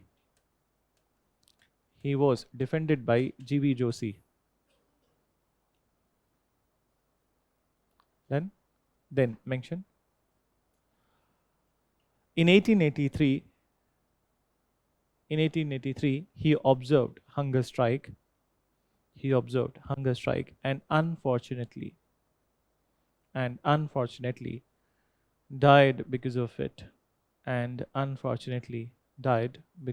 it. Okay? So this is what is all about Balwant Phadke, but then there is one more thing that we need to discuss after the break will do. Okay?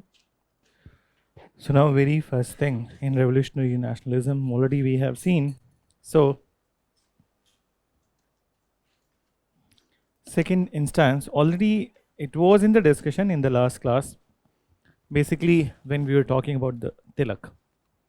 So Chapekar brothers, remember in 1897 bubonic plague in Bombay Presidency, two British officers, W.C. Rand and Lieutenant Tars, they have resorted to extreme type of violence and discriminatory practices. This is the time when Tilak has written this article in Kesari, in which he made the comparison. He is drawing the parallels between the Mahabharat war and then the current situation. And motivated by this particular article of the Tilak Chapekar brothers, they killed the two officers. This was the first example of the political assassination in India. Then and after that, Tilak was arrested. So this is also before pre-independence, or sorry, this is also before pre-revolutionary phase. Then now when it comes to revolutionary phase, so revolutionary phase is just coinciding with the partition of the Bengal, and basically that is instrumental in the beginning of the revolutionary nationalism. But then we need to know that this revolutionary nationalism, which started from 1905, continued till 1915. What were the different reasons of its different reasons that why it happened? So first of all, the youth of India, they never coincided or they would never accepted the methods of the moderates. What were the methods of moderate? Prayer, petition. And youth of India considered this is a begging, okay, for your own right. So they did not regarded it something good, and they considered it as a kind of a process of the begging for our own rights in our own country. Then moreover, extremist leaders of the Congress were their role models. Then so were their role models, but then they have seen time and again moderate leaders have undermined the position of the extremist leaders. And moreover, in 1907, when all of them were charge seated and then they were sent to the jail, so it also disaffected the youth of India. Then youth of India. Moreover, all over the world, they were inspired from many revolutionary activities. In fact, the growth of the Japan after 1878, and then time and again Japan resorting to the violent activities, it was also an inspiration. This is also the time when Italy's unification has happened. Then, and Italy's unification, there were roles of the many revolutionaries. So they were inspired from those ideas also. And moreover, whatever they said to the Gandhi later on in 1929, this was their thought process, that this is how the world operates, that violence needs violence. Okay? So they wanted to get the freedom of India through the methods of the violence and instill the fear among the British authority. So counting these all reasons, these are not very big reasons, but these all reasons, many people have resorted to the violence. In fact, there are other things which are responsible for it, which we have already written in the factors which were responsible for the rise of the nationalism. So what are those? Racial discrimination, British policies of discrimination, time and again, and then the British idea of the divide and rule in India, which started to get reflected from 1905. So these reasons are inspirational. Now in this topic, how we are going to proceed? So we will proceed by region. Okay? So first we'll talk about the Bengal, then we'll look at the other areas like Maharashtra, then we'll look at the Madras Presidency also, and then we'll look at the things, revolutionary things which were happening outside India, which is leading to the Gadar movement. So एक बार और लिखो second instance, and second instance पहला तो लिख लिया Vasudev Govind Balwant Phadke, and second you write in 1897 bubonic plague, in 1897 bubonic plague, लिख दूं मैं spelling BUBONIC, bubonic plague spread in Bombay Presidency,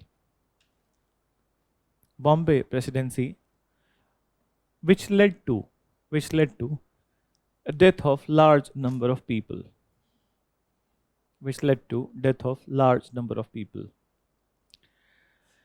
At this time, two British officers, W.C. Rand and Lieutenant asked.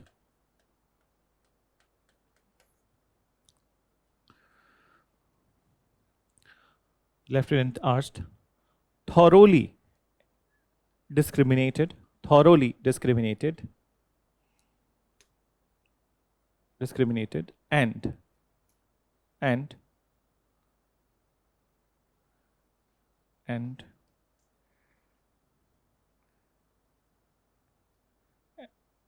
and killed, thoroughly discriminated, killed is not right word, give me 1 minute, discriminated and abused, killed, thoroughly discriminated and abused the people who were afflicted, abused the people who were afflicted from plague, afflicted the people who were afflicted with plague. Then mention, they also resorted to extreme methods. They also resorted to extreme methods when people are already, they also resorted to extreme methods when people are already in a distress situation. Then full stop. Motivated by the article of Bal Gangadhar Tilak, motivated by the article of Bal Gangadhar Tilak, Chapekar brothers, Bal Gangadhar Tilak, comma, Chapekar brothers assassinated, Chapekar brothers assassinated W.C. Rand and Lieutenant Asked. W.C. Rand and Lieutenant Asked. Full stop. It was the first example. It was the first example of revolutionary nationalism. It was the first example of revolutionary, not nationalism, nahi. Nationalism nahi likhna, cut kar do. First example of revolutionary political killing in India.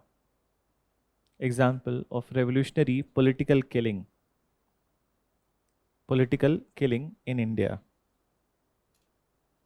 Then, so this is before the revolutionary phase or pre-phase of the revolutionary nationalism.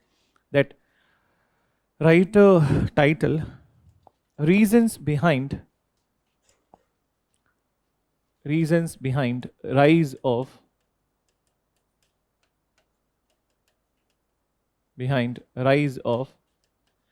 militant tendency in society.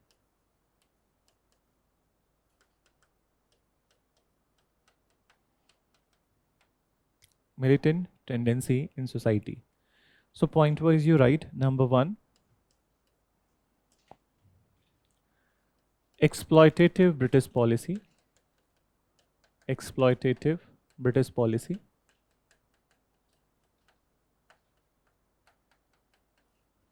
It is self-explanatory. Number 2, racial discrimination.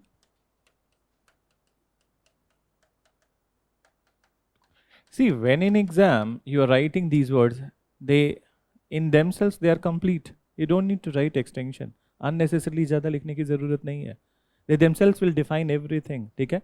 So, what you'll be writing in racial discrimination? That you will start writing that ki racial discrimination was done with the Indians. Indians were very offended. Indians were very that they felt very bad about it. You are just wasting your time. Then you're just wasting your time and you're just wasting your effort and you're just not saving your time for the other questions. Then so this much aptitude must develop with you that ki itna bahut enough hai. ठीक है? There are the keywords which are answer in themselves. Then so while you are writing the answers in the classes, if you're writing in this way, it's good.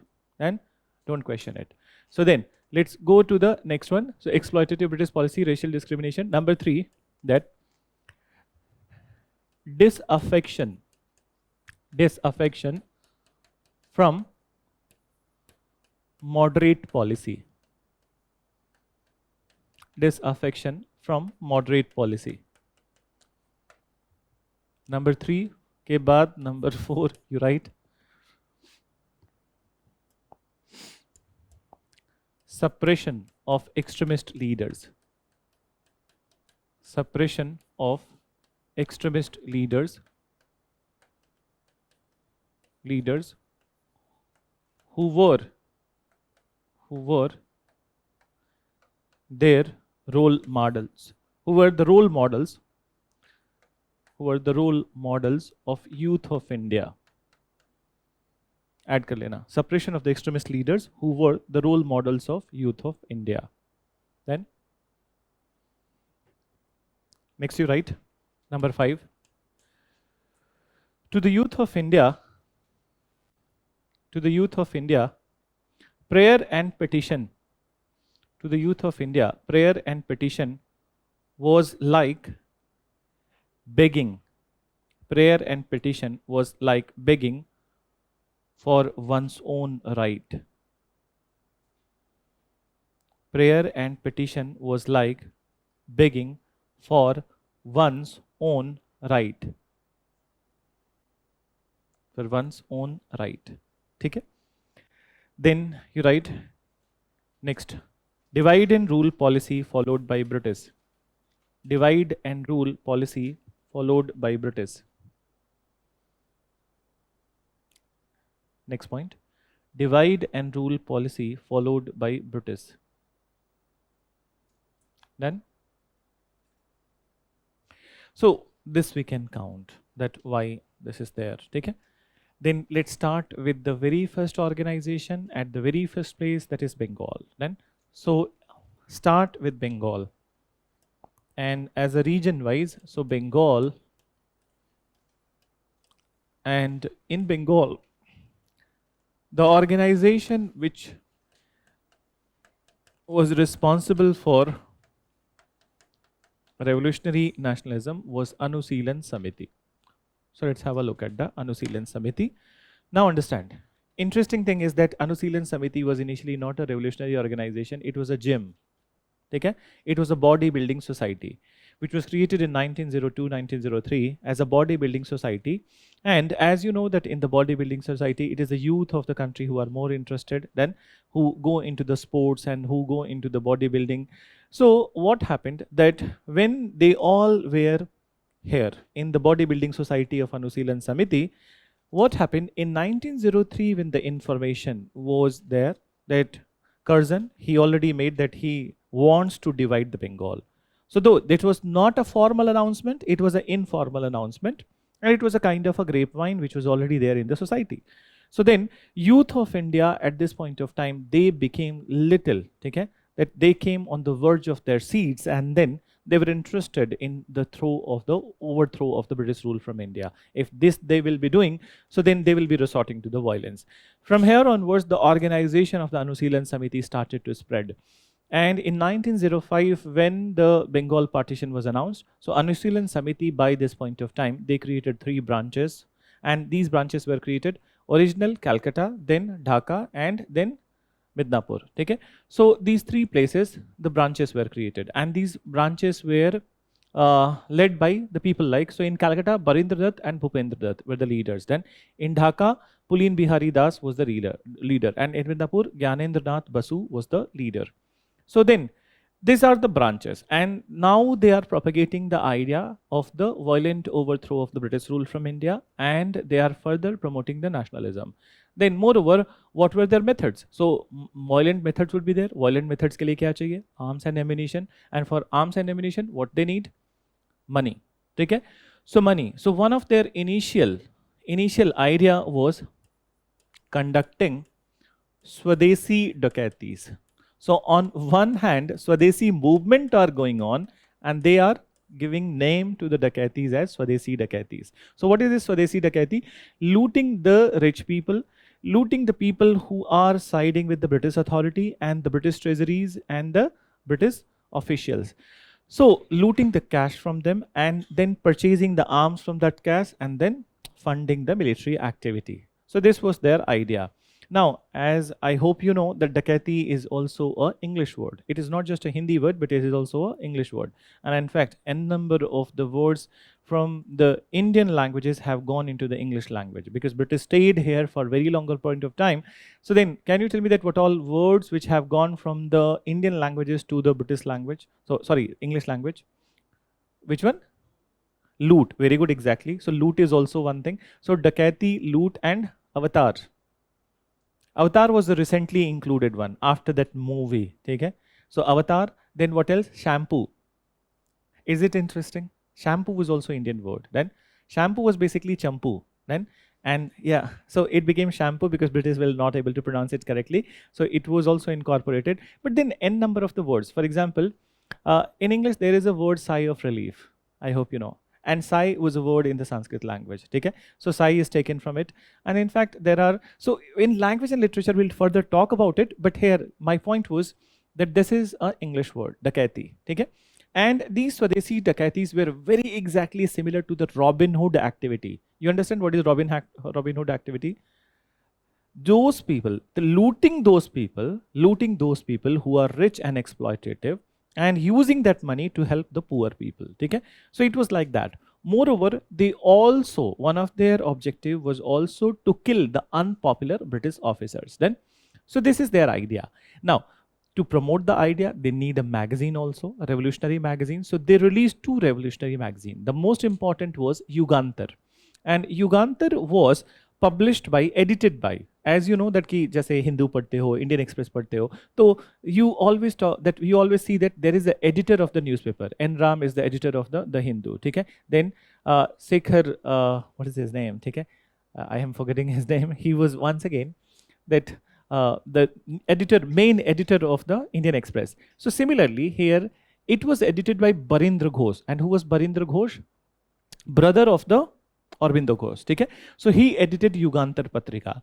Then there was another Patrika which was known as Sandhya Patrika. Okay? And Sandhya Patrika was edited by Brahma Bandhav Upadhyay. Then, so Brahma Bandhav Upadhyay. Now let's come to the activities of the members of the Anusilan Samiti. It spanned for a very long duration. Starting from the 1905 until 1915, their efforts were laudable. So what are they? So first of all, very first thing that they did, that they created a bomb making factory at Maniktala in Calcutta. Okay? So bomb making factory at Maniktala in Calcutta. As you know that Calcutta में काफी इस नाम से काफी है, Dharmatala, मणिकतल्ला, Nimtala. Those who are from Calcutta, they must be knowing, or Bengal. So, but this information, some informer or some traitor, it passed it to the British authority. It led to the arrest of the many revolutionaries. We'll talk about them, that what happened to them. But before that, 2 members of the Anusilan Samiti, Prafulla Chaki and Khudiram Bose. कल की class में भी discussion किया था. ठीक है? So Prafulla Chaki and Khudiram Bose, they wanted to kill the hated police commissioner of Calcutta, Kingsford. They did a Reiki of the police commissioner. Reiki, you understand? कि daily वो understanding कि कैसे, what he is doing on the daily basis. So they did a Reiki and they found that on daily basis in the evening, this guy is going to a club. Okay? And in that club, okay, he's staying till 9 o'clock, 9:30, and then he's going back to his house. Moreover, how he's going to the club? So he's taking a Tonga at this point of time. Not a car. Daily basis, he's taking a Royal Tonga. Now what happened on that particular day when the attack was planned? So what happened? That they are all well settled in different corners. And then it was planned that when he's returning back, then they will attack on him. Then, so they saw the very first plan was that they need to see that who is going in the Tonga. So once he was going in the Tonga, they were very confirmed that he will return by 9:30 or return by some time. Now what happened over there in the club, there were 2 other British officer ladies then, and they said to the Kingsford that our Tonga has malfunctioned and then it's too late in the night. So we are very worried that how come we'll be going to the places. And obviously they had the fear of the revolutionaries. This was not unfounded. Their fear was not unfounded, which means that it was real. So then Kingsford said that you can use my Tonga. Okay? I can go later. Then so you can use my Tonga. And these 2 British ladies, they took the Tonga. And since it was covered, when they attacked, And after the attack, when they went to see that who is dead, they saw the two British ladies. They were full of repent. And then Prafulla Chaki, after some point of time, he sought himself dead. Khudiram Bose, he escaped from that place. And he escaped from that place. First he went to Darbhanga, then Muzaffarnagar, then, and finally he was captured. So government that gave an advertisement on their head. There was a price on their head. Then that his head, that he will be captured, so this much money would be paid. And then somebody identified him on the railway station. Okay? So Muzaffarnagar railway station, he was captured from there, he was brought and he was executed. So this is the time when Tilak has written his second article. Then, and in Kesari he has hailed them as the martyrs. But then what happened to him? He was jailed for 6 years. So this is Prafulla Chaki episode. What about the other revolutionaries? So in the Maniktala bomb episode, majority, a good number of the revolutionaries were arrested under Alipur conspiracy case. Then it included the arrest of the Aurobindo's brother also, and it included the arrest of Aurobindo also. Then you remember, पिछली बार क्या बोला था 1909 के पहले we mentioned that carrot and stick policy, and as per the stick policy, majority of these leaders, they were arrested and they were put into the jail. So Aurobindo was also tried in the court and he was falsely charge seated in this one. So Aurobindo was defended by Chittaranjan Das. After getting exonerated from the process of the judicial things, he decided that he will leave active politics and he will embark on the spiritual journey. So Aurobindo left politics from 1910 and then he went to a place closer to Puducherry. I hope you know Auroville city. Have you heard about it? So Auroville city is known for the, not just for the spiritual farming, spiritualism, but also organic farming. It is one of the hub of the organic farming in India. In fact, all over the world, those who are interested in the organic farming and best of the practices, they visit Auroville city for those practices. Then, so Aurobindo from here onwards, he becomes the part of the ethics paper, not the modern Indian history. And his ideas you'll be reading in the moral thinkers, okay, in the ethics paper. Okay? So his role in Indian politics is there till 1910, and then after a spiritual aspect will be after 1910. So this is one part. There is one more thing that we need to discuss at the time of the outbreak of the World War I, the episode of the Jatin Bagha Das. Then, but I'll tell you the story later on. Abhi thoda sa likho. So mention. You write. What you have written? Kuch bhi nahi. Anusilan Samiti. So you write. Initially it was founded as a bodybuilding society. Initially, it was founded as a bodybuilding society. But after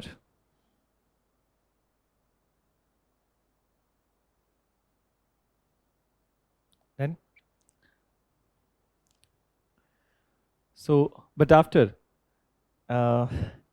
partition of Bengal,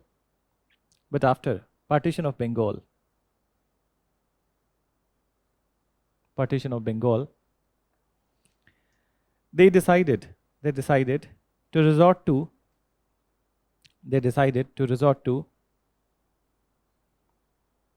violent activities. They decided to resort to violent activities and overthrow British rule from India.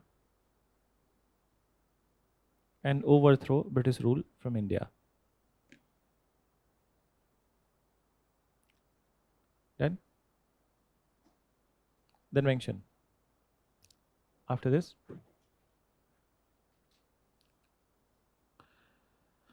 they created 3 branches of Anusilan Samiti.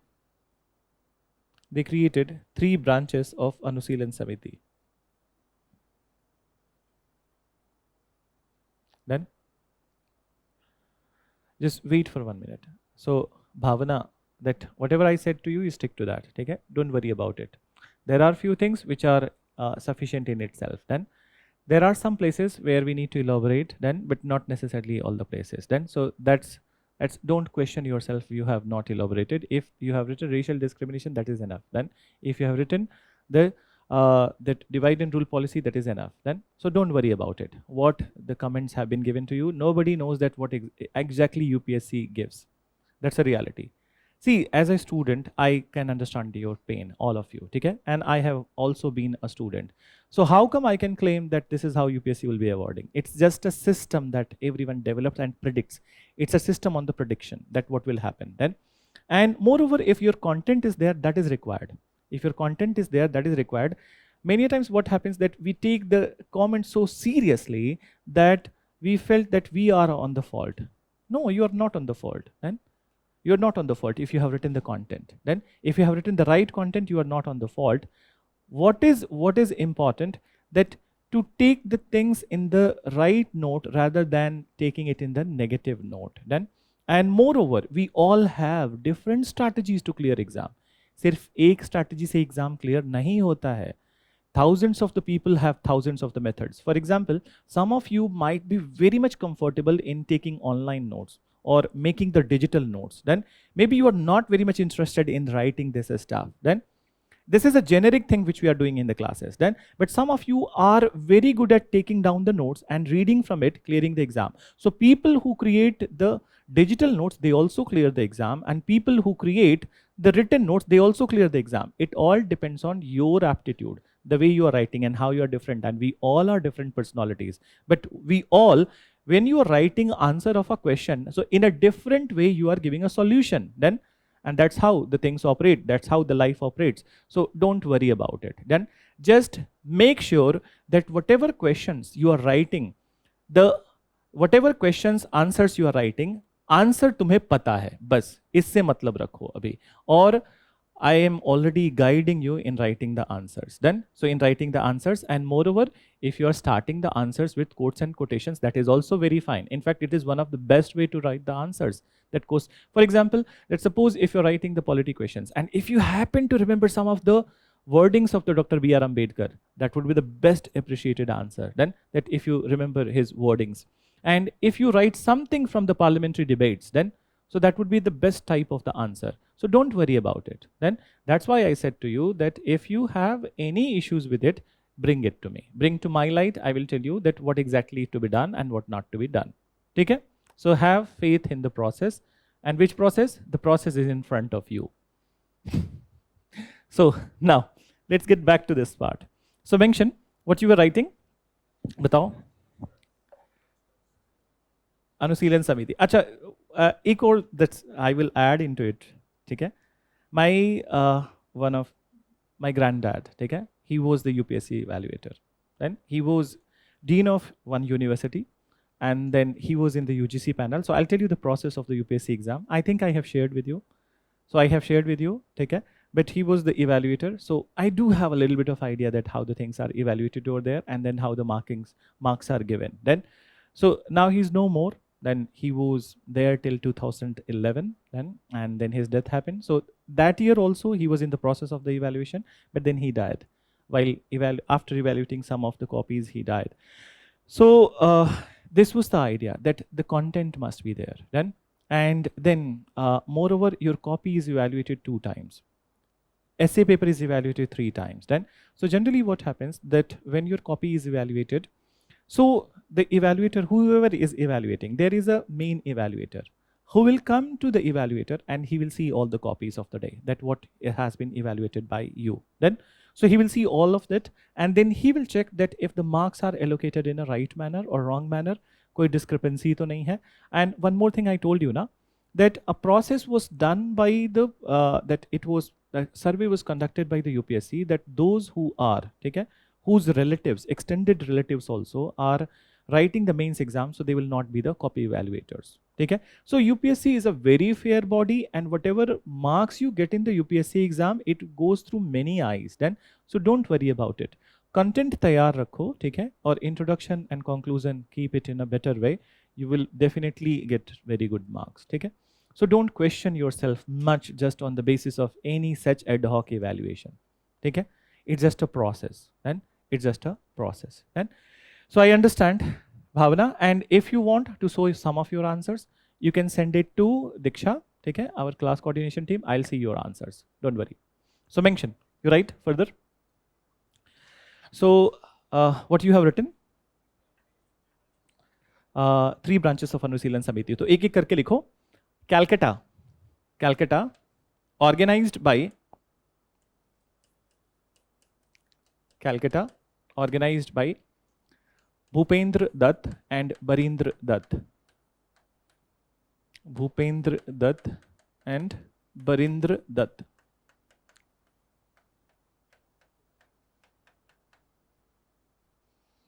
Then second you write Midnapur, organized by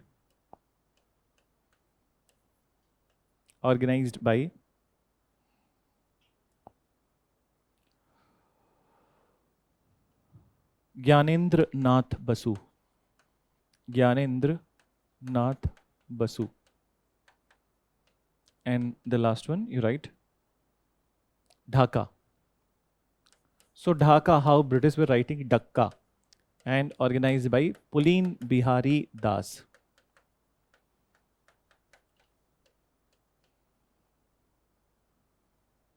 Pulin Bihari Das. Done? Then mention further Pulin Bihari Das. Full stop.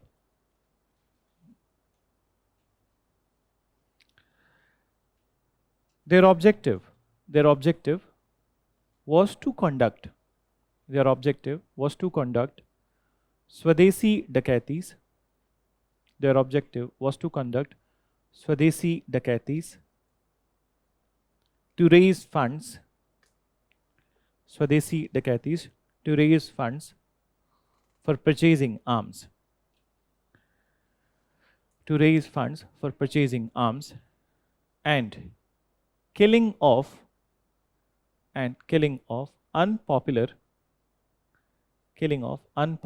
British officers. Killing of unpopular British officers. Full stop. Then mention. They also released two revolutionary magazines. They also released two revolutionary magazines. And in this you mention Yugantar, edited by Barindra Ghosh. Edited by Barindra Ghosh. And Sandhya Patrika. Sandhya Patrika, edited by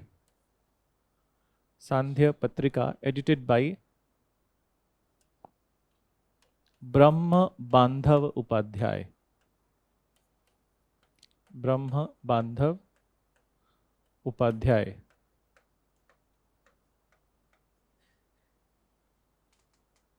Then Brahma Bandhav Upadhyay.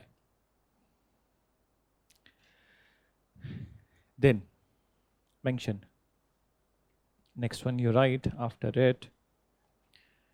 So activities of Anusilan Samiti members as a subtitle. Activities of Anusilan Samiti members.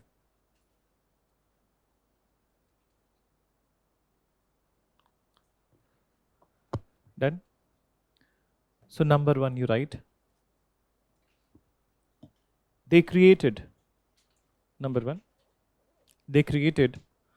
a bomb making factory. They created a bomb making factory at Maniktala. Bomb making factory at Maniktala in Calcutta. It's a nostalgic city, Calcutta. Very colorful. And now is the time that it will be highly colorful. Dussehra. One of the best Dussehras. Then, so Maniktala. Then you write next one. Two members, Prafulla Chaki, two members of Anusilan Samiti, two members of AS, you can write, two members of Anusilan Samiti, Prafulla Chaki and Khudiram Bose. Prafulla Chaki and Khudiram Bose. Attempted to kill hated police commissioner. Attempted to kill hated police commissioner of Calcutta. hated police commissioner of Calcutta, Kingsford. Kingsford. But due to unfortunate circumstances, and miscalculation, they killed two British ladies. Miscalculation, they killed two British ladies. Two British ladies. Out of guilt,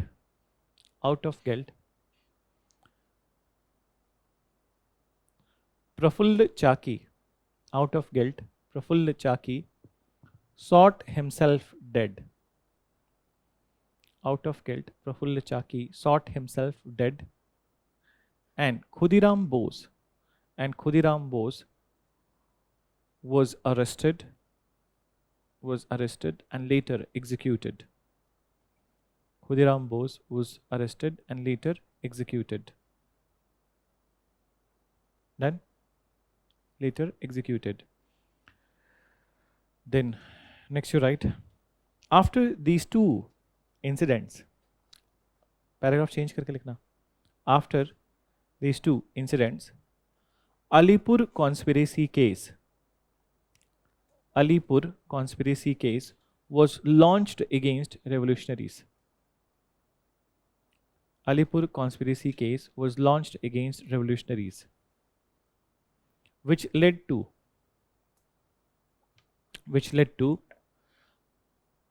arrest of large number of revolutionaries.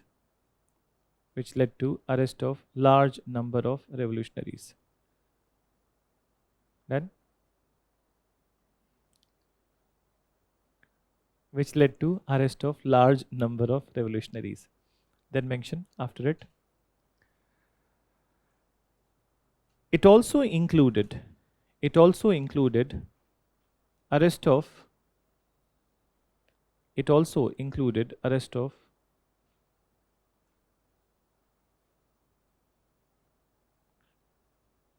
Aurobindo Ghosh. It also included arrest of Aurobindo Ghosh. Then mention Aurobindo was defended by Chittaranjan Das.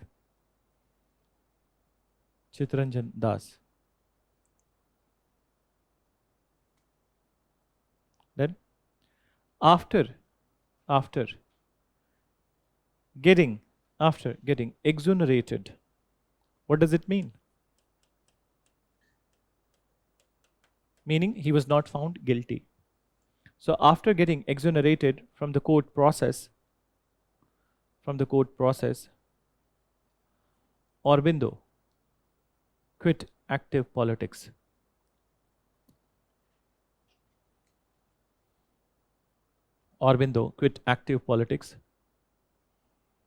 And embarked on a spiritual journey.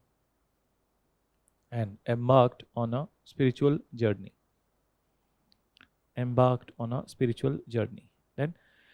so one last thing that we'll be talking today, that is basically the episode of the Jatin Bigha or Bagha Jatin Das. That was, Bagha was his name, compared to the, what is Bagha?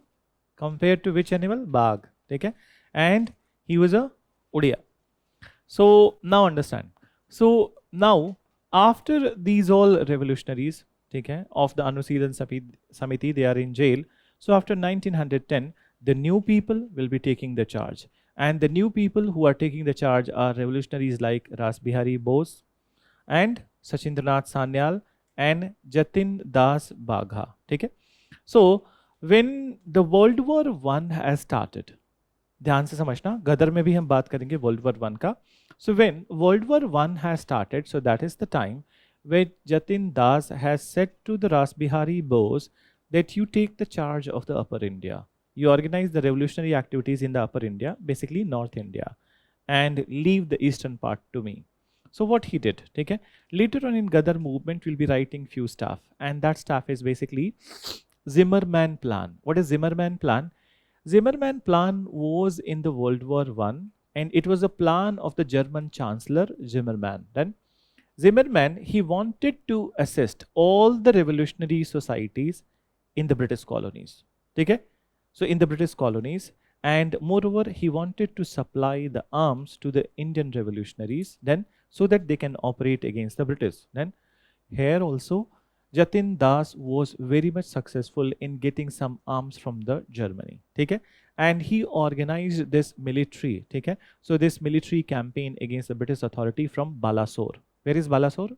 Odisha. Okay? So Balasore. But unfortunately, you know that most of the time we Indians were defeated and we were executed. It's just not because of the efficiency of the British, but it is because of the treachery of our own people. Okay? So it is a reality that 100 में से 70 बार खंजर घोपने वाले अपने होते हैं. ठीक है? So सबका एक्सपीरियंस ऐसा नहीं होगा. You might be thinking कि मेरा ऐसा है. ठीक है? नहीं, मैं तो मौका ही नहीं दूंगा. So then understand, so this is what happened, that his own trusted people, they informed to the British authority, and he was captured, okay, from the Balasore, and then he was also executed. Then but then he gave basically that one such slogan, or basically he popularized a phrase that we must die to awaken this sleeping nation.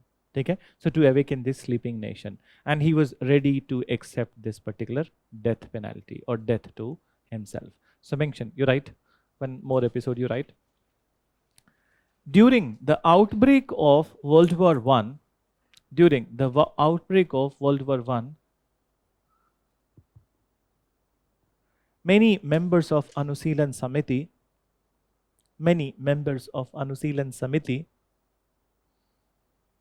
decided to spread the wings of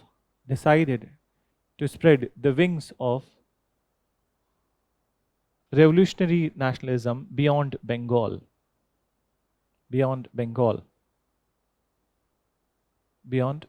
Full stop.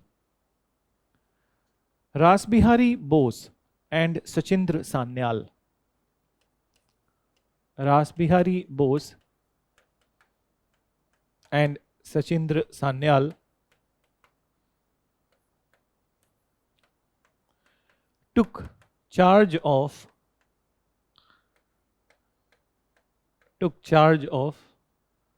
Northern India. And Bagha Jatin Das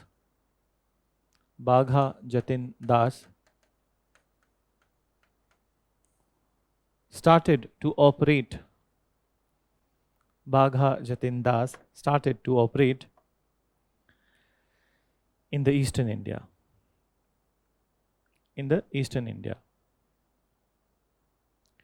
These revolutionaries were successful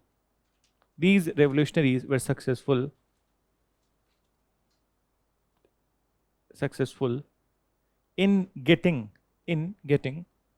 arms from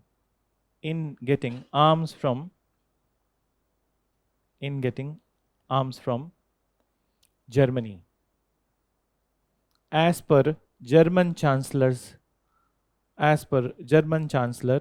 Zimmermann's plan. As per German Chancellor Zimmermann plan. ठीक है?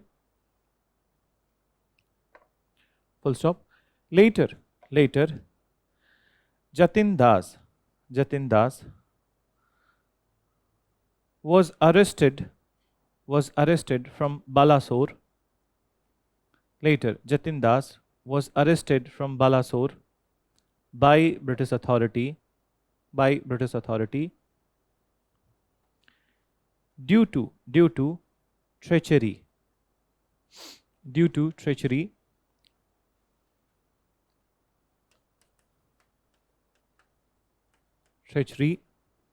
of some of the informers.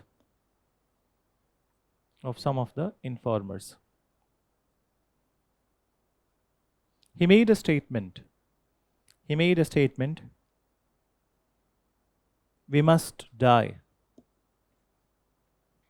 We must die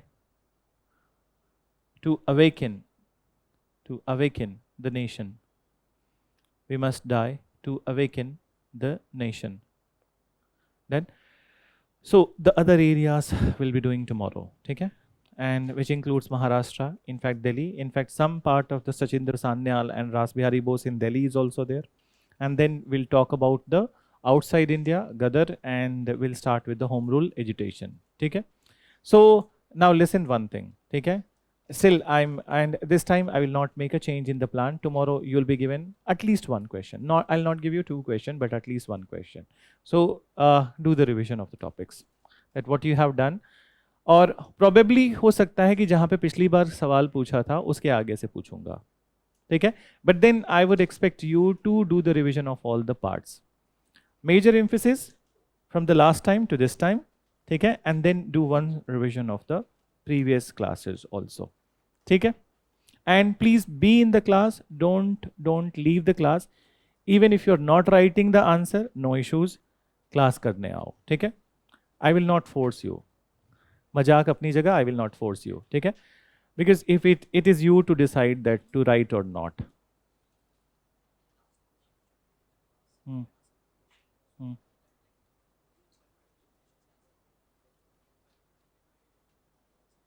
What you said? Wait 1 minute.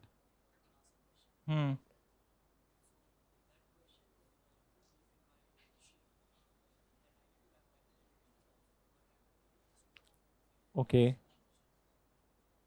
No, there is no need of writing the limitations. Why so? Because I have not asked you the question of the limitation. Because if I ask you the question of the limitation, so then it will become 500 word. It will not be solved and it will become optional question. So there is that, see, sometimes what happens that there is issue of the understanding. You can ask anything if you have not understood, so you don't need to write the limitation. What I asked in the previous question only that what changes, how it impacted the Indian life, okay? I didn't ask you limitations, so don't write limitations. Then don't worry about it. Chalo. So